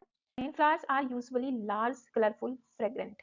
Pollen grains are produced in large number. Pollen grains are light in weight and non-sticky. Sticky pollen grains, stigma inserted and sticky. Stigma is feathery. Edible pollen grains and nectar. Which of the above characters favor entomophily? Entomophily को कौन यहाँ पे favour कर रहा है, कौन सी statement entomophily को फेवर कर रही है? सबसे पहले एंटोमोफिली क्या होते हैं बेटा, यहाँ पर जो पॉलिनेशन हो रहा है वो किसके थ्रू हो रहा है, यहाँ पे जो पॉलिनेशन हो रहा है वो इंसेक्ट्स के थ्रू हो रहा है। और इंसेक्ट्स के थ्रू जब पॉलिनेशन हो रहा है तो मतलब जो पोलन ग्रेन होंगे वो कैसे होने चाहिए, सबसे पहले तो edible pollen grain and nectar, ये स्टेटमेंट इनके लिए करेक्ट है। स्टिग्मा इज फेदरी नहीं, ये विंड पॉलिनेशन के लिए करेक्ट है, ठीक है ना, ये किसके लिए करेक्ट है, विंड के थ्रू जब पॉलिनेशन हो। स्टिग्मा ये इंसेक्ट्स यानी कि एंटेमोफिली के लिए स्टिकी पोलन ग्रेन्स, यस ये स्टेटमेंट भी करेक्ट है। Pollen grain are light in weight, ये कंडीशन विंड के लिए होनी चाहिए, ठीक है ना। उसके बाद में pollen grain are produced in large number, ये स्टेटमेंट भी विंड के लिए होनी चाहिए क्योंकि वहां पर और उसके बाद flowers are usually large colourful and fragrant, मतलब ये भी हमारी स्टेटमेंट हमारे इंसेक्ट के लिए जा रही है, ठीक है। तो यहाँ पर जो हमारा आंसर होने वाला है वो है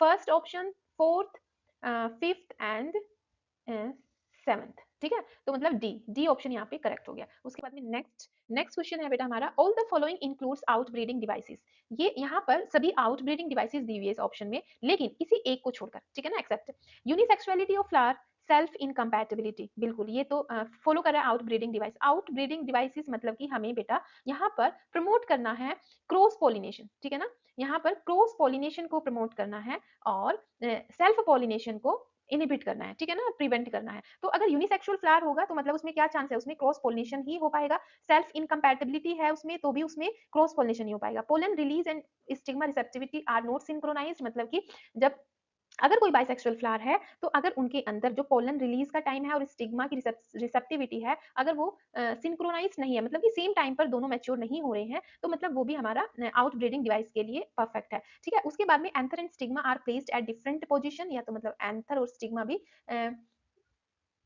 anther and stigma are placed at different position, अलग अलग पोजीशन उनकी होनी चाहिए, बिल्कुल ये भी आउटब्रीडिंग डिवाइस के लिए परफेक्ट है। उसके बाद में बाइसेक्सुअलिटी, होमोगैमी एंड क्लिस्टोगैमी, देखो मैंने बाइसेक्सुअल फ्लावर है, होमोगैमी है, होमोगैमी मतलब कि जब दोनों मेल और फीमेल जो रिप्रोडक्टिव ऑर्गन है वो सेम टाइम पर मैच्योर हो रहे हैं, और क्लिस्टोगैमी मतलब कि जो फ्लावर है वो क्लोज है। तो ये वाला जो ऑप्शन होगा वो हमारा यहाँ पर करेक्ट हो जाएगा, ठीक है ना, क्योंकि all of the following include outbreeding devices, मतलब कि ये तीनों जो ऑप्शन है वो आउटब्रीडिंग डिवाइसेस के लिए करेक्ट है, बट यहाँ पर आउटब्रीडिंग डिवाइसेस नहीं है, ठीक है ना, यानी कि बाइसेक्सुअलिटी, होमोगैमी और क्लिस्टोगैमी, ठीक है। दोनों केस में यहाँ किसको फॉलो हो रहा है ज्यादा, सेल्फ पॉलिनेशन, ठीक है ना, यहाँ पर सेल्फ पॉलिनेशन ज्यादा होगा, ठीक है। उसके बाद में नेक्स्ट क्वेश्चन है बेटा, repeated self pollination over the generation produce. Repeated self pollination मतलब कि इन ब्रीडिंग डिप्रेशन, बार बार सेल्फ पॉलिनेशन होगा तो क्या क्या इफेक्ट पड़ता है उससे, इन ब्रीडिंग डिप्रेशन आ जाता है, ठीक है ना। तो यहाँ पे न्यू वेराइटीज नहीं होती फॉर्म, उसके लिए क्रॉस पॉलिनेशन होना चाहिए, बेटर प्रोजेनी इसके लिए भी क्रॉस पॉलिनेशन होना चाहिए, एलिमिनेशन ऑफ वीक ट्रेट इसके लिए भी क्रॉस पॉलिनेशन होना चाहिए। तो यहाँ पर आंसर क्या होगा हमारा सी, इन ब्रीडिंग डिप्रेशन। उसके बाद में question number 72, unisexuality of flower prevent, unisexuality of flowers prevent, okay अगर फ्लावर हमारा यूनिसेक्सुअल है तो वो किस किस चीज को प्रिवेंट करेगा, ओटोगैमी, ओटोगैमी एंड गिटोनोगैमी, ऑटोगैमी बट नॉट गिटोनोगैमी, ठीक है ना। यूनिसेक्सुअल फ्लावर है बेटा तो मतलब उसमें ऑटोगैमी तो प्रिवेंट होगी, ऑटोगैमी तो बिल्कुल भी नहीं होगी, ठीक है ना, लेकिन गिटोनोगैमी तो हो सकती है ना, दो अलग अलग उसी पेड़ के दो अलग अलग फ्लावर के बीच में पॉलिनेशन हो सकता है, ठीक है ना। ऑटोगैमी को समझ लेते हैं बेटा, गिटोनोगैमी क्या होता है, मतलब सपोज करो ये एक फ्लावर है, ये एक प्लांट है, इसका एक फ्लावर ये है और ये एक फ्लावर ये है, ठीक है ना। ये एक मोनोसियस प्लांट है, मतलब कि इस पे दोनों टाइप के फ्लावर आते हैं, मेल और फीमेल दोनों टाइप के फ्लावर आते हैं, तो बट फ्लावर कैसे हैं, यूनिसेक्सुअल फ्लावर है, ठीक है ना। तो इसके पोलन ग्रेन अगर इसके स्टिग्मा, इसके इस फ्लावर के स्टिग्मा पे चला जाए, यानी कि सेम प्लांट के अलग अलग फ्लावर के बीच में जब पॉलिनेशन हो रहा है तो ये फंक्शनली क्या होता है, क्रॉस पॉलिनेशन जैसा होता है, बट अगर हम देखें जेनेटिकली ये सेल्फ पॉलिनेशन ही है, ठीक है ना, क्योंकि एक ही प्लांट के दो फ्लावर्स के बीच में पॉलिनेशन हो रहा है, ठीक है। तो इसको हम बोलते हैं जिटोनोगैमी, ठीक है। और ऑटोगैमी, जब इसी ऑटोगैमी क्या है, जब इसी फ्लावर का पोलन ग्रेन हो और इसी फ्लावर का स्टिग्मा हो, ये ऑटोगैमी है, ठीक है। और जीनोगैमी जब डिफरेंट प्लांट के बीच में पॉलिनेशन हो रहा है वो जीनोगैमी, ठीक है। तो अब यहाँ पे पूछा यूनिसेक्सुअलिटी ऑफ फ्लावर प्रिवेंट, जो unisexuality of flower prevent autogamy को बिल्कुल प्रिवेंट करेगा बट नॉट गिटोनोगैमी, ठीक है ना। तो यहाँ पे इसलिए आंसर बी हो जाएगा। उसके बाद में नेक्स्ट क्वेश्चन, नेक्स्ट है बेटा, what is the genetic importance of out crossing. Out crossing यानी कि क्रॉस पॉलिनेशन, आउट क्रॉसिंग मतलब कि क्रॉस पॉलिनेशन की बात हो रही है, ठीक है ना। क्रॉस पॉलिनेशन के क्या जेनेटिक इंपॉर्टेंस है, देखो out crossing is a characteristics of pollinators, outcrossing increase genetic diversity in population, answer हमारा बी ऑप्शन करेक्ट है, जेनेटिक डाइवर्सिटी, ठीक है ना, क्रॉस पॉलिनेशन से जेनेटिक डाइवर्सिटी आती है। Outcross increase the chance of sterility, नहीं, outcross promote in breeding, in breeding को कौन करता है, सेल्फ पॉलिनेशन, ठीक है। उसके बाद में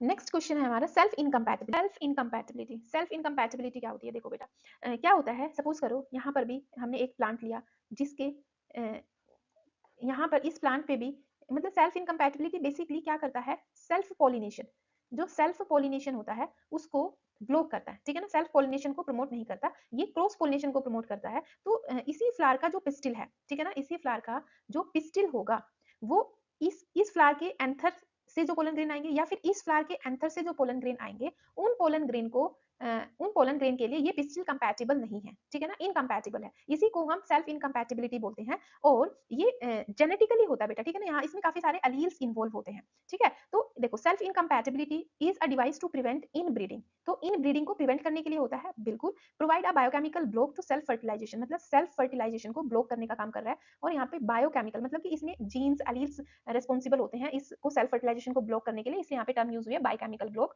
ठीक है। ये स्टेटमेंट भी करेक्ट है, ये स्टेटमेंट भी करेक्ट है सेल्फ इनकम्पैटिबिलिटी के लिए। उसके बाद में नेक्स्ट स्टेटमेंट है एंश्योर क्रॉस फर्टिलाइजेशन, बिल्कुल ये स्टेटमेंट भी करेक्ट है। Is govern by pollen pistil interaction, yes.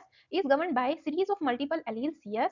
Prevent self pollen from the same flower and other flower of the same plant, जो यहाँ पे अभी दिखाया बेटा, ठीक है ना, from fertilizing the ovule by inhibiting pollen germination और pollen tube growth in pistil, ये स्टेटमेंट भी बिल्कुल करेक्ट है। यानी कि सेल्फ इनकम्पैटिबिलिटी को लेकर ये चारों स्टेटमेंट, चारों पांचों स्टेटमेंट करेक्ट है, यानी कि ऑल आर करेक्ट, ठीक है। नेक्स्ट क्वेश्चन है हमारा, majority of flowering plant produce hermaphrodite flower, hermaphrodite flower मतलब जिनके पास में मेल और फीमेल दोनों ऑर्गन प्रेजेंट होते हैं, ठीक है ना, एक फ्लावर के अंदर। जब हमें जो मेजॉरिटी ऑफ फ्लावरिंग प्लांट होते हैं वो हर्मोफ्रोडाइट फ्लावर्स को प्रोड्यूस करते हैं, यानी कि मेल और फीमेल दोनों टाइप के ऑर्गन्स फ्लावर के अंदर होते हैं, ठीक है ना।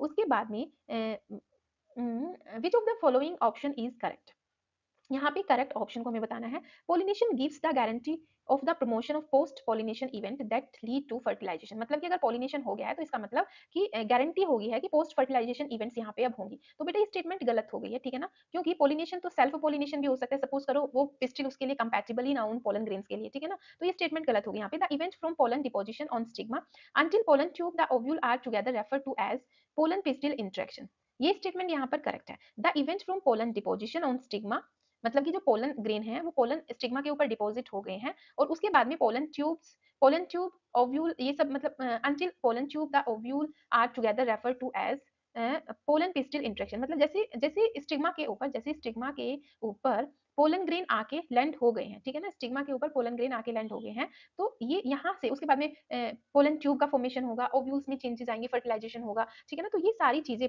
हम पढ़ते हैं पोलन पिस्टिल इंटरेक्शन में, ठीक है ना, ये सब हम पढ़ते हैं पोलन पोलन pistil interaction में, ठीक है ना। pollen pistil interaction is a dynamic process involving pollen recognition followed by only promotion not rejection of the pollen। देखो ये स्टेटमेंट भी करेक्ट होती अगर ये यहाँ पर ओनली प्रमोशन ना लिखता, ठीक है ना, इस स्टेटमेंट में ओनली प्रमोशन नहीं बेटा, रिजेक्शन के लिए भी, ठीक है ना, दोनों ही केस हम पोलन पिस्टिल इंटरेक्शन में पढ़ते हैं कि जो पोलन ग्रेन है वो पिस्टिल के थ्रू उन्हें वो एक्सेप्ट भी कर रहे हैं या फिर उनको रिजेक्ट भी कर रहे हैं, दोनों कंडीशन में, ठीक है। Pistil has no ability to recognize the pollen whether right और रॉन्ग, ये स्टेटमेंट यहाँ पर गलत हो गई। पिस्टिल के पास में वो एबिलिटी है कि वो राइट पोलन को और रॉन्ग पोलन को रिकॉग्नाइज कर सकता है, ठीक है ना, इसने बोलते हैं pistil has no ability, but इसके पास में एबिलिटी है, ठीक है ना। तो यहाँ पर जो हमारी एक एक्चुअल में जो एक सही स्टेटमेंट है वो है बी, ठीक है। अब हम नेक्स्ट क्वेश्चन को देखते हैं। नेक्स्ट क्वेश्चन है हमारा 78, which of the following is correct, इनमें से कौन सा करेक्ट है। Double fertilization characteristics of angiosperm, yes ये स्टेटमेंट करेक्ट है, एंजियोस्पर्म में डबल फर्टिलाइजेशन होता है, डबल फर्टिलाइजेशन आज और triple fusion was discovered by Nawaschin, ये स्टेटमेंट भी करेक्ट है बेटा। Pollen tube shows tip growth and chemotropic movement, बिल्कुल कीमोट्रोपिक मूवमेंट शो करती हैं पोलन ट्यूब, क्योंकि जो सिनर्जिड सेल्स होती हैं वहां से कुछ केमिकल सिक्रेट होता है, उसके अगेंस्ट पोलन ट्यूब माइग्रेट करती है ओव्यूल की तरफ को, ठीक है। तो यहाँ पे हमारे तीनों स्टेटमेंट करेक्ट हैं, ठीक है, all is the correct option. उसके बाद में क्वेश्चन नंबर 79 में बेटा देखो यहाँ पर ये पोलन ग्रेन है, ठीक है ना, इस पोलन ग्रेन से पोलन ट्यूब का जर्मिनेशन हो गया, यहाँ पे पोलन ट्यूब फॉर्म हो रही है, ठीक है ना, पोलन ग्रेन से पोलन ट्यूब का फॉर्मेशन हो रहा है, ठीक है ना, और इस पोलन ट्यूब में हमें दो क्या दिख रहे हैं, मेल गैमेट्स दिख रहे हैं, ठीक है ना, यहाँ पे दो मेल गैमेट्स दिख रहे हैं। तो इसमें पूछा है why G1 and G2 are genetically identical, जो G1 और G2 हैं वो जेनेटिकली आइडेंटिकल क्यों होते हैं, बिकॉज यहाँ पे जो G1 और G2 हैं वो जेनेटिकली आइडेंटिकल इसलिए होते हैं क्योंकि जो जनरेटिव सेल होती है बेटा, जनरेटिव सेल, ठीक है ना, उसी जनरेटिव सेल से ये G1 और G2 बने हैं, ये इस जनरेटिव सेल में होती है माइटोसिस, ठीक है ना, इसमें माइटोसिस होती है, जब जनरेटिव सेल में माइटोसिस होती है तो माइटोसिस के बाद में तो बिल्कुल जेनेटिकली आइडेंटिकल ही बनेंगे ना दोनों, ठीक है ना, इसलिए G1 और G2 हमारे आइडेंटिकल होते हैं genetically, because they are product of mitosis, ठीक है ना, करेक्ट। उसके बाद में नेक्स्ट है हमारा ये एक डायग्राम दिया हुआ है, ठीक है, study the diagram given below showing entry of pollen tube into embryo sac, identify A to E, A से ई को हमें आइडेंटिफाई करना है। सबसे पहले अगर हम एफ से बात करते हैं तो एफ यहाँ पे क्या है, सेंट्रल सेल है, सी पोलर न्यूक्लियाई है, सी पोलर न्यूक्लियाई है। उसके बाद में ई इधर वेजिटेटिव, ई यहाँ पे मेल गैमीट है, ठीक है ना, सॉरी इसका आंसर है हमारा B, A filiform, A filiform apparatus, B synergid cell, C polar nuclei, D male gamete, E vegetative nucleus, और सी ई एफ हमारा सेंट्रल सेल, ठीक है ना। यानी कि इसका ऑप्शन अब हमारा हो गया बी, बी ऑप्शन यहाँ पे करेक्ट है।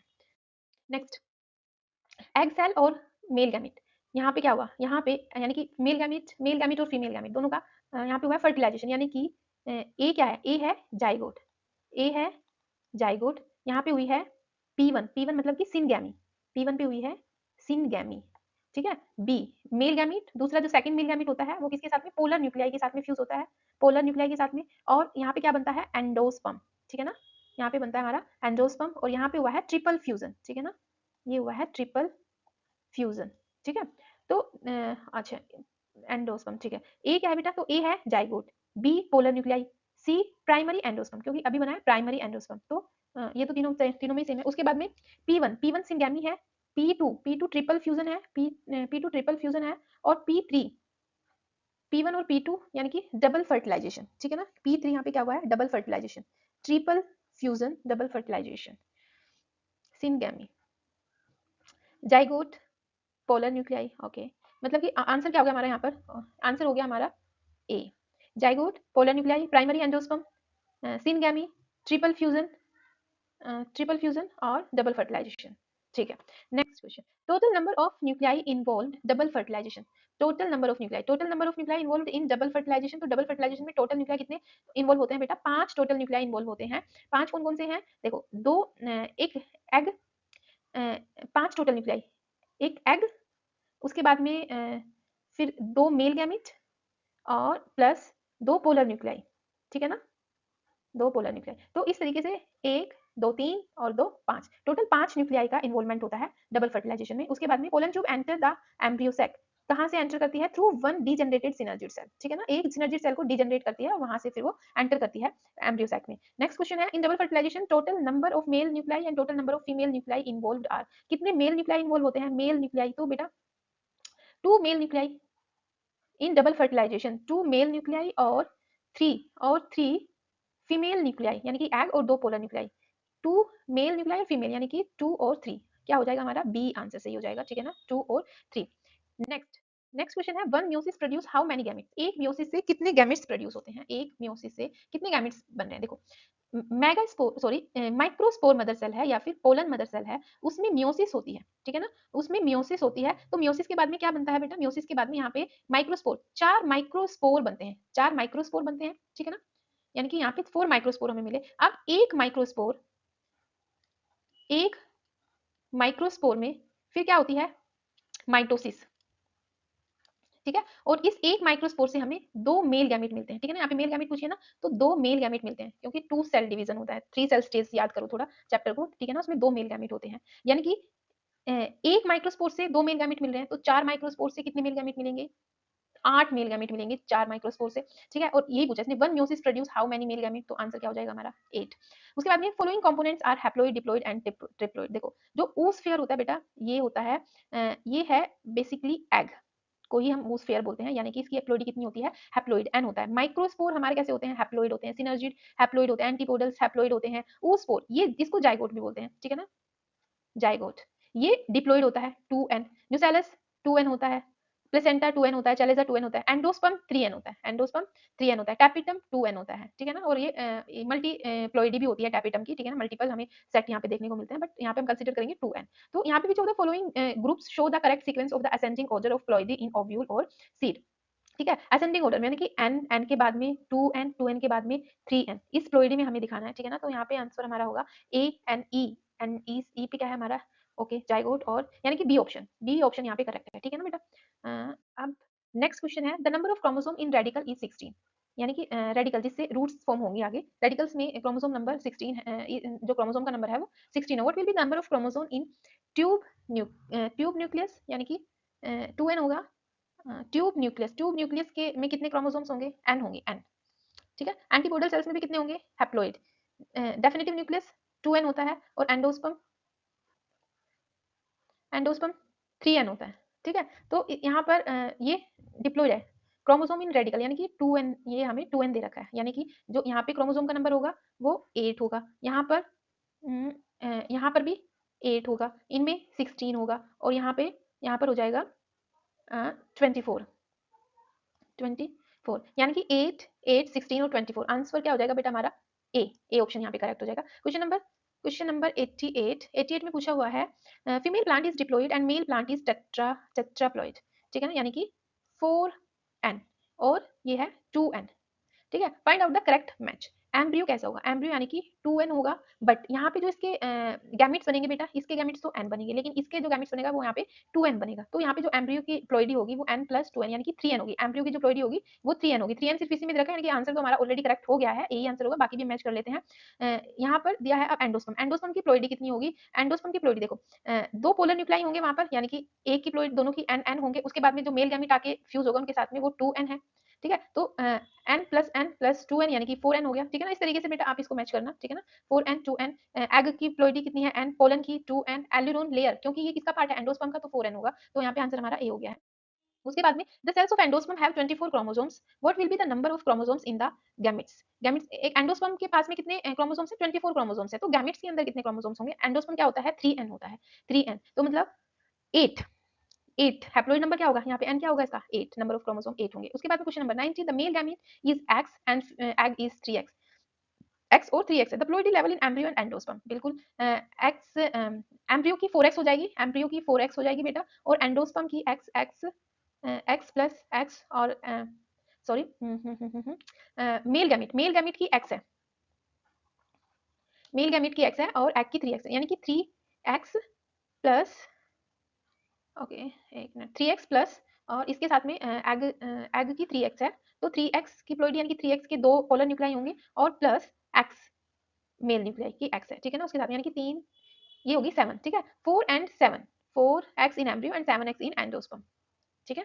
नेक्स्ट है for artificial hybridization experiment in bisexual flower which of the sequence is correct, कौन सी सीक्वेंस यहाँ पे करेक्ट है। सबसे पहले हम क्या करते हैं बेटा, सबसे पहले इमेस्कुलेशन करते हैं। इमेस्कुलेशन मतलब कि स्टैमन को रिमूव किया जाता है, ठीक है ना। इमेस्कुलेशन आर्टिफिशियली हम स्टैमन को बर्ड स्टेज में ही उन्हें मैच्योर होने से पहले ही रिमूव कर देते हैं।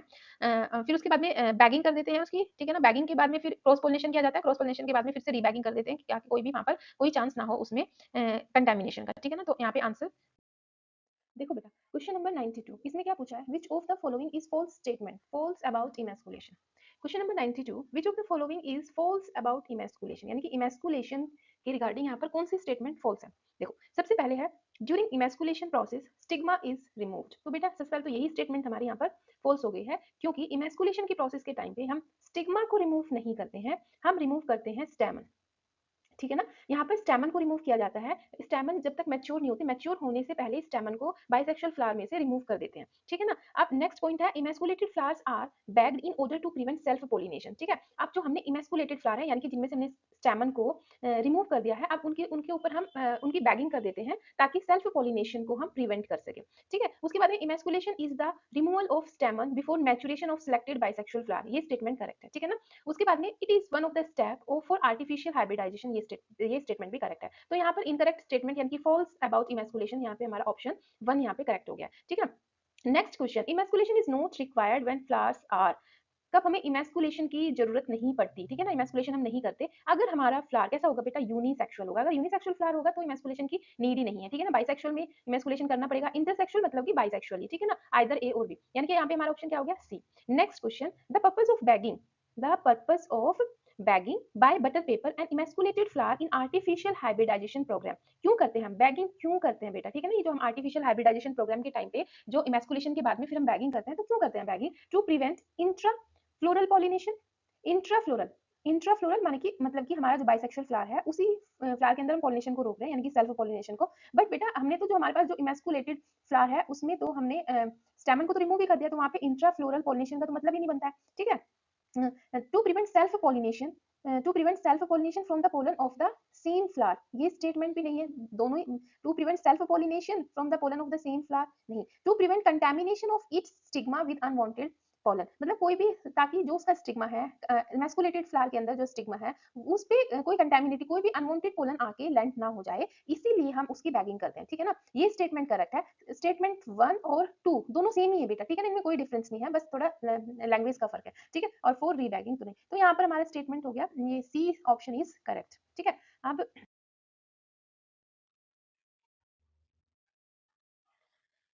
देखो बेटा, इस क्वेश्चन में पूछा है, question number 95, coconut liquid nuclear endosperm is surrounded by white kernel which is. तो जो लिक्विड होता है कोकोनट के अंदर, जिसको हम न्यूक्लियर एंडोस्पर्म बोलते हैं, तो वो किस जो व्हाइट किरणल से सराउंडेड है उसको हम क्या बोलते हैं? तो बेटा वो बेसिकली क्या होता है? सेलुलर एंडोस्पर्म, ठीक है ना।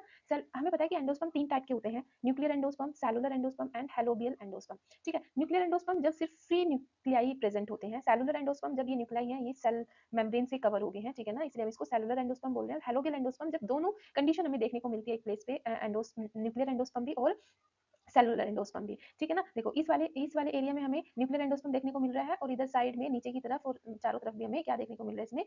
सेलुलर एंडोस्पर्म, ठीक है। नेक्स्ट क्वेश्चन है the study of formation growth and development of new individual from an egg is called. तो बेटा इसको बोलते हैं एम्ब्रियोलॉजी, ठीक है। Embryogenesis is a part of embryology, ठीक है ना। एम्ब्रियोजेनेसिस में जाइगोट से जब एम्ब्रियो का फॉर्मेशन होता है, ठीक है ना, जाइगोट से जब एम्ब्रियो बनता है तो उसको एम्ब्रियोजेनेसिस बोलते हैं, ठीक है। एम्ब्रियोलाइसिस मतलब कि किसी वजह से जब एम्ब्रियो डिजेनरेट हो जाए, ठीक है ना, या उसकी ग्रोथ रुक जाए, ठीक है, उसकी लाइसिस हो जाए। एम्ब्रियोलाइसिस मतलब ब्रेकडाउन, इसको हम बेसिकली क्या बोलेंगे? इसको हम बोलेंगे ब्रेकडाउन ऑफ एम्ब्रियो, ठीक है। अब इसमें एक पॉइंट है मोर्फोजेनेसिस क्या होता है? मोर्फोजेनेसिस मतलब कि ये प्लांट में पूरा टाइम देखने को मिलता है, मतलब जब कोई प्लांट है उसमें वेजिटेटिव, उसमें एम्ब्रियोजेनेसिस हो रही है, उसमें वेजिटेटिव ग्रोथ हो रही है, उसमें रिप्रोडक्टिव ग्रोथ हो रही है, तो ऑल द टाइम हमें मॉर्फोजेनेसिस देखने को मिलती है, ठीक है ना। किस तरीके से जो प्लांट है उसका डेवलपमेंट हो रहा है, कैसे वो रूट्स में, शूट में, स्टेम में किस तरीके से डिवाइड हो रहा है, ठीक है, ये सारी चीजें कवर होती है मॉर्फोजेनेसिस में, ठीक है। उसके बाद में नेक्स्ट क्वेश्चन है बेटा हमारा फादर ऑफ इंडियन एम्ब्रियोलॉजी। तो फादर ऑफ इंडियन एम्ब्रियोलॉजी है पी महेश्वरी, ठीक है। स्वामीनाथन ये रिलेटेड है ग्रीन रेवोल्यूशन से, ठीक है। उसके बाद में question number 98, endosperm in angiosperm is formed from secondary nucleus. Endosperm in angiosperm is formed from secondary nucleus after fertilization but prior to embryogenesis. Yes, बेटा ये स्टेटमेंट करेक्ट है। जैसे जो सेकेंडरी न्यूक्लियस होता है उससे एंडोस्पर्म का फॉर्मेशन होता है, बट एम्ब्रियोजेनेसिस से पहले। जैसे फर्टिलाइजेशन हुआ, फर्टिलाइजेशन के जस्ट बाद एंडोस्पर्म ट्रिपल फ्यूजन होता है, ठीक है ना, और उसके बाद में फिर एम्ब्रियोजेनेसिस, जैसे जाइगोट बनता है फिर एम्ब्रियोजेनेसिस शुरू हो जाती है, ठीक है। तो फर्स्ट स्टेटमेंट ही करेक्ट होगी हमारे यहाँ पर। उसके बाद में नेक्स्ट क्वेश्चन है 99, गो थ्रू द फॉलोइंग डायग्राम। यहाँ पे इन्होंने डायग्राम दिया हुआ है और यहाँ पे इसने हमारे से पूछा कि एक्स क्या है, ठीक है। देखो ये प्राइमरी एंडोस्पर्म न्यूक्लियस है, और हम देख रहे हैं यहाँ पे प्राइमरी एंडोस्पर्म न्यूक्लियस क्या कर रहा है बेटा? फ्रीली डिवाइड कर रहा है, ठीक है ना। ये हमें यहाँ पर फ्री न्यूक्लियाई देखने को मिल रहे हैं, ठीक है ना। तो इसका मतलब यहाँ पे एक्स क्या है? एक्स यहाँ पर न्यूक्लियर एंडोस्पर्म है, ठीक है ना, nuclear endosperm. Next question, which of the following is false. यहाँ पे हमें फॉल्स स्टेटमेंट बतानी है। Endosperm formation starts prior to first division of zygote, ये स्टेटमेंट करेक्ट है, ठीक है ना। यानी कि जाइगोट में जब डिवीजन शुरू हो जाता है, यानी कि एम्ब्रियोजेनेसिस शुरू हो जाती है, तो एम्ब्रियोजेनेसिस से पहले एंडोस्पर्म का फॉर्मेशन स्टार्ट हो जाता है, ठीक है। Endosperm endosperm is mostly 3n while gymnospermic 1 is n, ये स्टेटमेंट भी करेक्ट है, ठीक है। The most common type of endosperm is nuclear, ठीक है।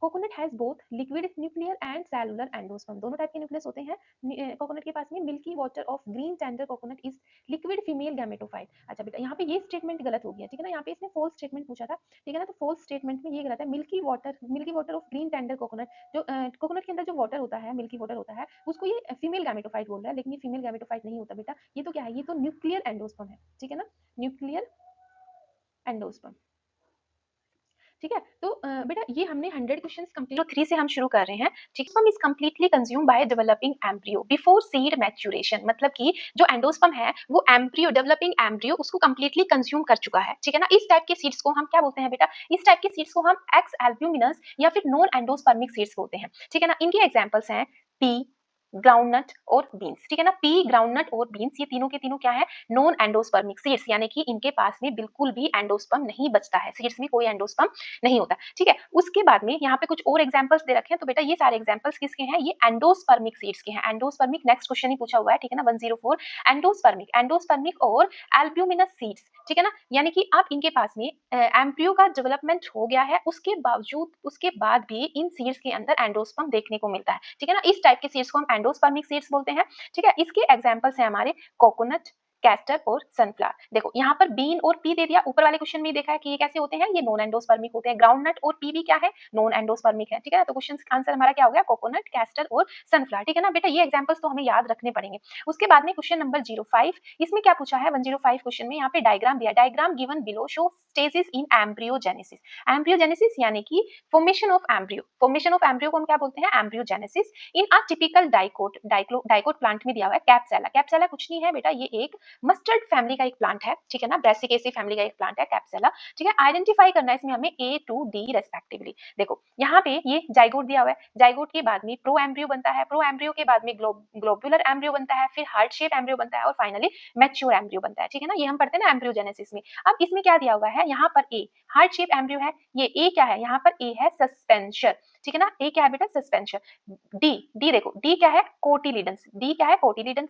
सी यहाँ पर प्लूम्यूल है, ठीक है, और बी रेडिकल है, ठीक है। अब मैच करते हैं, देखो डी कोटिलिडंस, यानी कि कोटिलिडंस तो इन्होंने सब में दिया हुआ है, डी क्या है, कोटिलिडंस सब में दिए हैं, ठीक है ना। उसके बाद में सी, सी है प्लूम्यूल, प्लूम्यूल भी दो में दिया हुआ है, ठीक है, प्लूम्यूल। उसके बाद में बी, बी क्या है, रेडिकल, रेडिकल भी दोनों में दिया हुआ है, और ए, ए है सस्पेंशन, ठीक है ना, सस्पेंशन सेल्स हैं ये। उसके बाद में यानी कि ऑप्शन ए हमारा यहाँ पर करेक्ट है, ठीक है। उसके बाद में नेक्स्ट क्वेश्चन में क्या दिया हुआ है, देखो एक मैच्योर एम्ब्रियो का यहाँ पे डायग्राम दिया हुआ है, ठीक है ना। अभी आप ऊपर हमने पढ़ा है ए, ए यहाँ पे ए क्या है बेटा, a radical, sorry A plumule है, ठीक है ना। ए क्या है, एक सेकंड,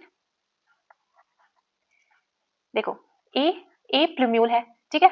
सी कोटिलिडन है, और बी, बी रेडिकल है, बी रेडिकल है, और यहाँ पे रूट कैप है, उसके यहाँ पे हाइपोकोटिल है, ठीक है ना। Go through the given diagram of a typical dicot embryo in which of the following all the three parts label as A B C with their respective functions. Okay, यहाँ पे इसमें इसके रेस्पेक्टिव फंक्शंस के साथ में भी हमें correctly match करना है, करेक्टली आइडेंटिफाई करना है। तो ए पे चलते हैं। सबसे पहले ए प्लूम्यूल है, और प्लूम्यूल से क्या होता है, शूट सिस्टम फॉर्मेशन होता है, ठीक है ना। प्लूम्यूल से शूट सिस्टम फॉर्मेशन होता है, ठीक है ना। तो ये यहाँ पर भी फर्स्ट ऑप्शन में भी दे रखा है plumule shoot system formation, second option में भी दे रखा है। उसके बाद में बी, बी है रेडिकल, रेडिकल से रूट सिस्टम का फॉर्मेशन होता है, दोनों में दे रखा है, ए और बी दोनों में दे रखा है। उसके बाद में सी, सी है कोटिलिडन, कोटिलिडन देखो बी ऑप्शन में, कोटिलिडन क्या काम करते हैं, फूड स्टोरेज का काम करते हैं, ठीक है ना। यहाँ पे ऑप्शन क्या हो गया हमारा, बी, ठीक है। नेक्स्ट क्वेश्चन देखते हैं, नेक्स्ट क्वेश्चन है बेटा, देखो Which of the sequence is correct for embryogenesis in zygote, ठीक है ना। अब तक तो तुम्हें याद हो गया होगा, इससे पहले भी ऊपर डायग्राम दिया हुआ है। सबसे पहले जाइगोट, ठीक है ना, जाइगोट के बाद में प्रो एम्ब्रियो, जाइगोट के बाद में प्रो एम्ब्रियो, ठीक है ना। जाइगोट, जाइगोट के बाद प्रो एम्ब्रियो, प्रो एम्ब्रियो के बाद ग्लोबुलर स्टेज आती है, फिर हार्ट शेप स्टेज आती है, उसके बाद में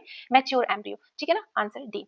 नेक्स्ट क्वेश्चन, नो फर्स्ट, ये कुछ पॉइंट्स दिए हुए हैं, स्टेटमेंट्स टाइप से बोल सकते हैं, ठीक है ना। No endosperm, endosperm present, cotyledon thin, cotyledon thick, food is stored in cotyledons, food is stored in endosperm, ठीक है ना। यहाँ पे short out correct points from first to sixth for A, A यहाँ पे एल्ब्यूमिनस सीड्स हैं, और दूसरे यहाँ पे एक्स एल्ब्यूमिनस सीड्स हैं, ठीक है ना। अब देखो ये कुछ पॉइंट्स ऊपर जो दिए हुए हैं, ऊपर वाले ये कुछ पॉइंट्स यहाँ पे जो ये पॉइंट्स दिए हैं बेटा, ठीक है ना, इन पॉइंट्स में से हमें आइडेंटिफाई करना है कि कौन से एल्ब्यूमिनस सीड्स के पॉइंट्स हैं और कौन से नॉन एल्ब्यूमिनस या फिर एक्स एल्ब्यूमिनस सीड्स के पॉइंट है, ठीक है। सबसे पहले बात करते हैं एल्ब्यूमिनस सीड्स की, ठीक है ना। एल्ब्यूमिनस सीड्स मतलब कि यहाँ पर इनके पास में एंडोस्पर्म बचा हुआ है, ठीक है ना, एंडोस्पर्म बचा हुआ है। तो एल्ब्यूमिनस सीड्स कौन से होंगे, फूड स्टोर्ड इन एंडोस्पर्म, यानी कि लास्ट तक एंडोस्पर्म, फूड कैसे स्टोर है, एंडोस्पर्म की फॉर्म में फूड स्टोर है इनके पास में, एल्ब्यूमिनस है, ठीक है ना। उसके बाद में कोटिलिडन्स, कोटिलिडन्स जिनके पास, इनके कोटिलिडन्स थिन होते हैं, ठीक है ना, क्योंकि इनके पास एंडोस्पर्म की फॉर्म में इनके पास फूड स्टोर है, इनके कोटिलिडन थिन होते हैं, यहाँ पे एंडोस्पर्म प्रेजेंट है, ठीक है ना। तो यानी कि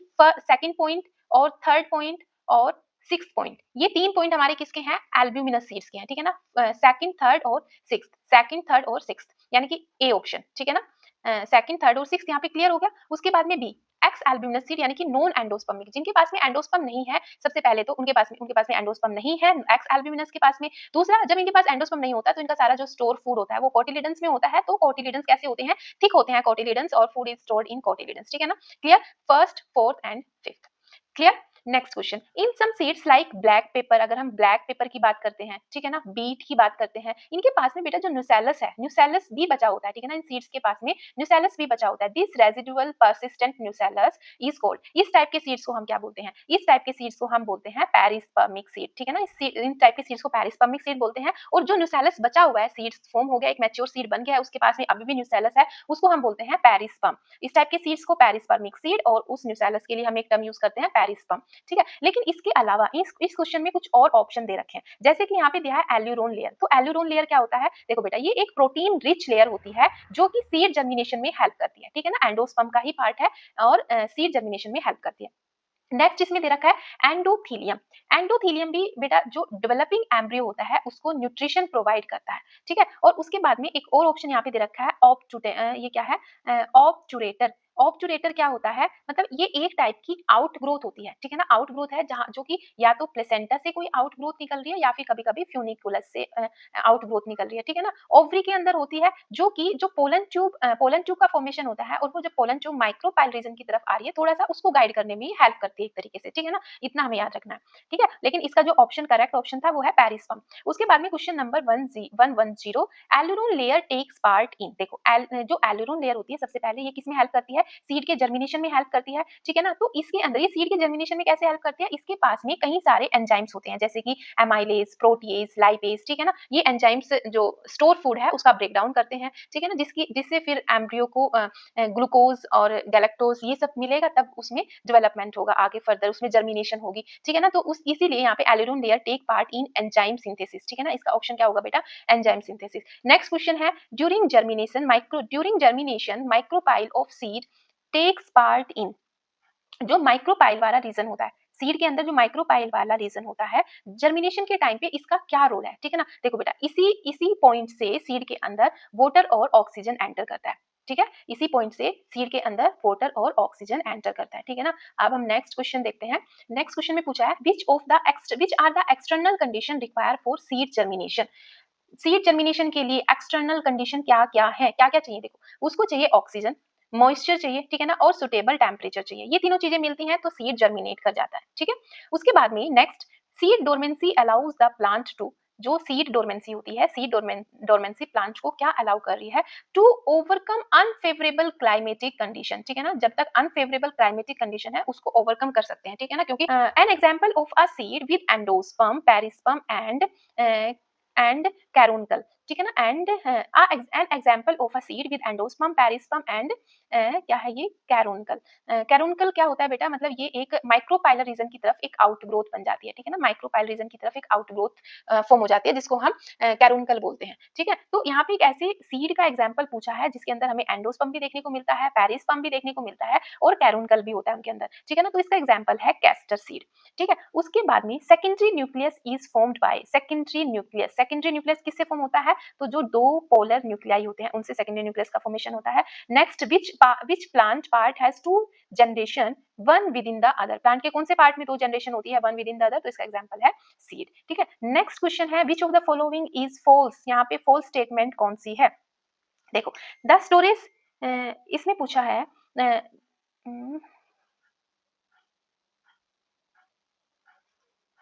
देखो बेटा which of the following is false, यहाँ पे फॉल्स स्टेटमेंट हमें बतानी है। The storage tissue of rice and other cereal grains is endosperm, तो ये स्टेटमेंट करेक्ट है। Outermost layer of endosperm of maize grain is aleurone layer, ये statement भी करेक्ट है। Aleurone layer of maize grain specially rich in protein, बिल्कुल जो aleurone layer होती है वो प्रोटीन रिच होती है, ये भी स्टेटमेंट करेक्ट है। नेक्स्ट है transformation of ovules into seed and ovary into fruit does not proceed simultaneously। देखो यहाँ पे इसने लिख दिया does not proceed simultaneously, ठीक है ना, बट क्या होता है ये simultaneously proceed करते हैं, ठीक है ना। अगर यहाँ पर नोट नहीं होता तो स्टेटमेंट करेक्ट हो जाती, ठीक है ना, इसलिए नोट की वजह से स्टेटमेंट क्या होगी, फॉल्स होगी, ठीक है ना। यहाँ पे करेक्ट आंसर फिर हमारा डी। ओके नेक्स्ट क्वेश्चन है which of the following is not correct, ठीक है ना, यहाँ पर भी नोट करेक्ट पूछा हुआ है, ठीक है ना। कई बार हमें कंफ्यूजन हो जाता है बेटा कि क्वेश्चन में करेक्ट पूछा है नोट करेक्ट पूछा है, ठीक है ना, तो हम जैसे करेक्ट पढ़ा हमने उसको टिक लगा देते हैं। ऐसा हम जब एग्जामिनेशन हॉल में बैठे होते हैं तब ये हमारे से कुछ सिली मिस्टेक होती है, तो इन चीजों का आपने ध्यान रखना है, ठीक है। Which of the following is not correct, not correct यानी कि as the seed mature its water content is reduced and seed become relatively dry 10 to 15% moisture of mass, yes बिल्कुल करेक्ट स्टेटमेंट है, ये स्टेटमेंट क्या है, correct है। Next statement है the seeds dormancy is the internal and innate inhibition of generation of normal और viable seeds, ये statement भी करेक्ट है। Embryo in dormant seed shows higher rate of general metabolic rate। देखो बेटा embryo in dormant seed dormant seed के अंदर जो embryo है उसके अंदर क्या हमें हाई मेटाबॉलिक रेट दिखाई देता है? नहीं, ये स्टेटमेंट यहाँ पे गलत हो गई, ठीक है ना, यानी कि हमारा आंसर क्या हो जाएगा सी, यहाँ पे तो लो मेटाबॉलिक रेट होता है, ठीक है। फोर्थ स्टेटमेंट है because of dormancy seed remain viable for longer period and can be stored, ठीक है ना, डोरमेंसी की वजह से ही हम सीड्स को स्टोर कर सकते हैं, लंबे टाइम तक ये वायबल रह सकते हैं, ठीक है ना, मेटाबॉलिक रेट इनका काफी स्लो रहता है, ठीक है, तो इसीलिए यहाँ पे आंसर क्या हो गया हमारा सी। नेक्स्ट क्वेश्चन में इसने कुछ match the column 1 with column 2 दिया हुआ है, ठीक है। देखो यहाँ पर कॉलम 1 ओवरी, ओवरी से क्या बनता है बेटा, देखो ओवरी से फ्रूट बनता है, ठीक है ना, ओवरी कन्वर्ट हो जाता है फ्रूट में। अगर ओव्यूल की बात करते हैं तो ओव्यूल कन्वर्ट हो जाता है सीड में। Wall of ovary, wall of ovary को पेरिकार्प बोलते हैं, वोल ऑफ ओवरी को pericarp. Fleshy fruit, fleshy fruit कौन से हैं यहाँ पे, गुआवा, ऑरेंज और मैंगो, ये फ्लैशी फ्रूट है, ठीक है ना। और dry fruits coconut and mustard, ground nut and mustard, ये ड्राई फ्रूट है, ठीक है। अब मैच करो इसमें आंसर कौन सा होगा, ठीक है। ए का है हमारा फिफ्थ, ए का फिफ्थ है, और बी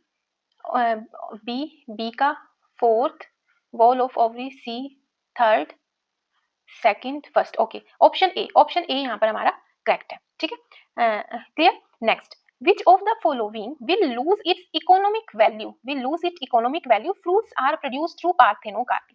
देखो बेटा, अगर हम कुछ इनमें से कौन से, यहाँ पे कुछ फ्रूट्स के एग्जांपल दिए हैं, सिट्रस, बनाना, ग्रेप्स और पोमीग्रेनेट, ठीक है, इनमें से कौन से फ्रूट्स ऐसे हैं, कौन सा फ्रूट ऐसा है जिसमें अगर हम पार्थेनोकार्पी करें, पार्थेनोकार्पी यानी कि विदाउट फर्टिलाइजेशन, विदाउट फर्टिलाइजेशन अगर यहाँ पे हम फ्रूट का फॉर्मेशन हो रहा है, तो ऐसे में क्या होगा, तो उनमें सीड्स का फॉर्मेशन नहीं होता है, ठीक है ना, जब हम पार्थेनोकार्पी करते हैं तो यहाँ पे जो हमारे फ्रूट्स बनते हैं बेटा, पार्थेनोकार्पी के थ्रू जो फ्रूट्स बनते हैं वो कैसे होते हैं, सीडलेस होते हैं, ठीक है ना, उनमें सीड्स नहीं होते, ठीक है ना। चलो ठीक है, सिट्रस फ्रूट्स होते हैं वो सीडलेस होते हैं, लेकिन कुछ ऐसे फ्रूट्स जिनमें हम सीड्स को ही खाते हैं, ठीक है ना, ऐसे फ्रूट्स जिनमें हम सीड्स को ही एज अ फ्रूट ले रहे हैं, तो जैसे कि पोमीग्रेनेट, पोमीग्रेनेट में जो सीड की जो आउटर लेयर होती है वही फ्लैशी होती है, ठीक है ना, उसी इसमें जो हम पार्ट खाते हैं उसको हम एरिल बोलते हैं, ठीक है। अगर सीड्स का ही फॉर्मेशन नहीं होगा, अगर इन्हें पार्थेनोकार्पी कर देंगे, सीड का ही फॉर्मेशन नहीं होगा, तो फिर हम पोमीग्रेनेट में खाएंगे क्या, ठीक है ना, समझ रहे हो ना बात बेटा, ठीक है। इसीलिए अगर हम ये इकोनॉमिक वैल्यू, यहाँ पे पोमीग्रेनेट में ये सक्सेसफुल नहीं है पार्थेनोकार्पी, बाकी ग्रेप्स, बनाना और सिट्रस इनमें हम पार्थेनोकार्पी करते हैं तो बहुत अच्छा है,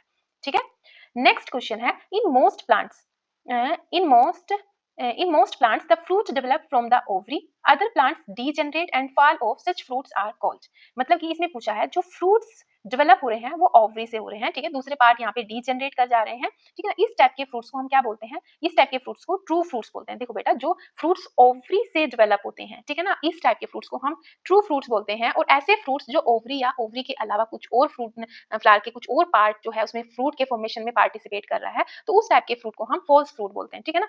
नेक्स्ट क्वेश्चन में पूछा है फॉल्स फ्रूट के बारे में, नेक्स्ट क्वेश्चन में पूछ लिया है, ठीक है ना, यहाँ पे जो फॉल्स फ्रूट है इसमें थैलेमस रोल प्ले कर रहा है, thalamus also contribute to fruit formation, ovary के साथ साथ थैलेमस भी फ्रूट के फॉर्मेशन में हेल्प कर रहा है, तो ऐसा हमें किसमें देखने को मिलता है, एप्पल के अंदर भी, पियर के अंदर भी, स्ट्रॉबेरी में, कैश्यू नट में, ठीक है ना, यानी कि ऑल ये सभी के सभी कैसे हैं बेटा, फॉल्स फ्रूट है, ठीक है।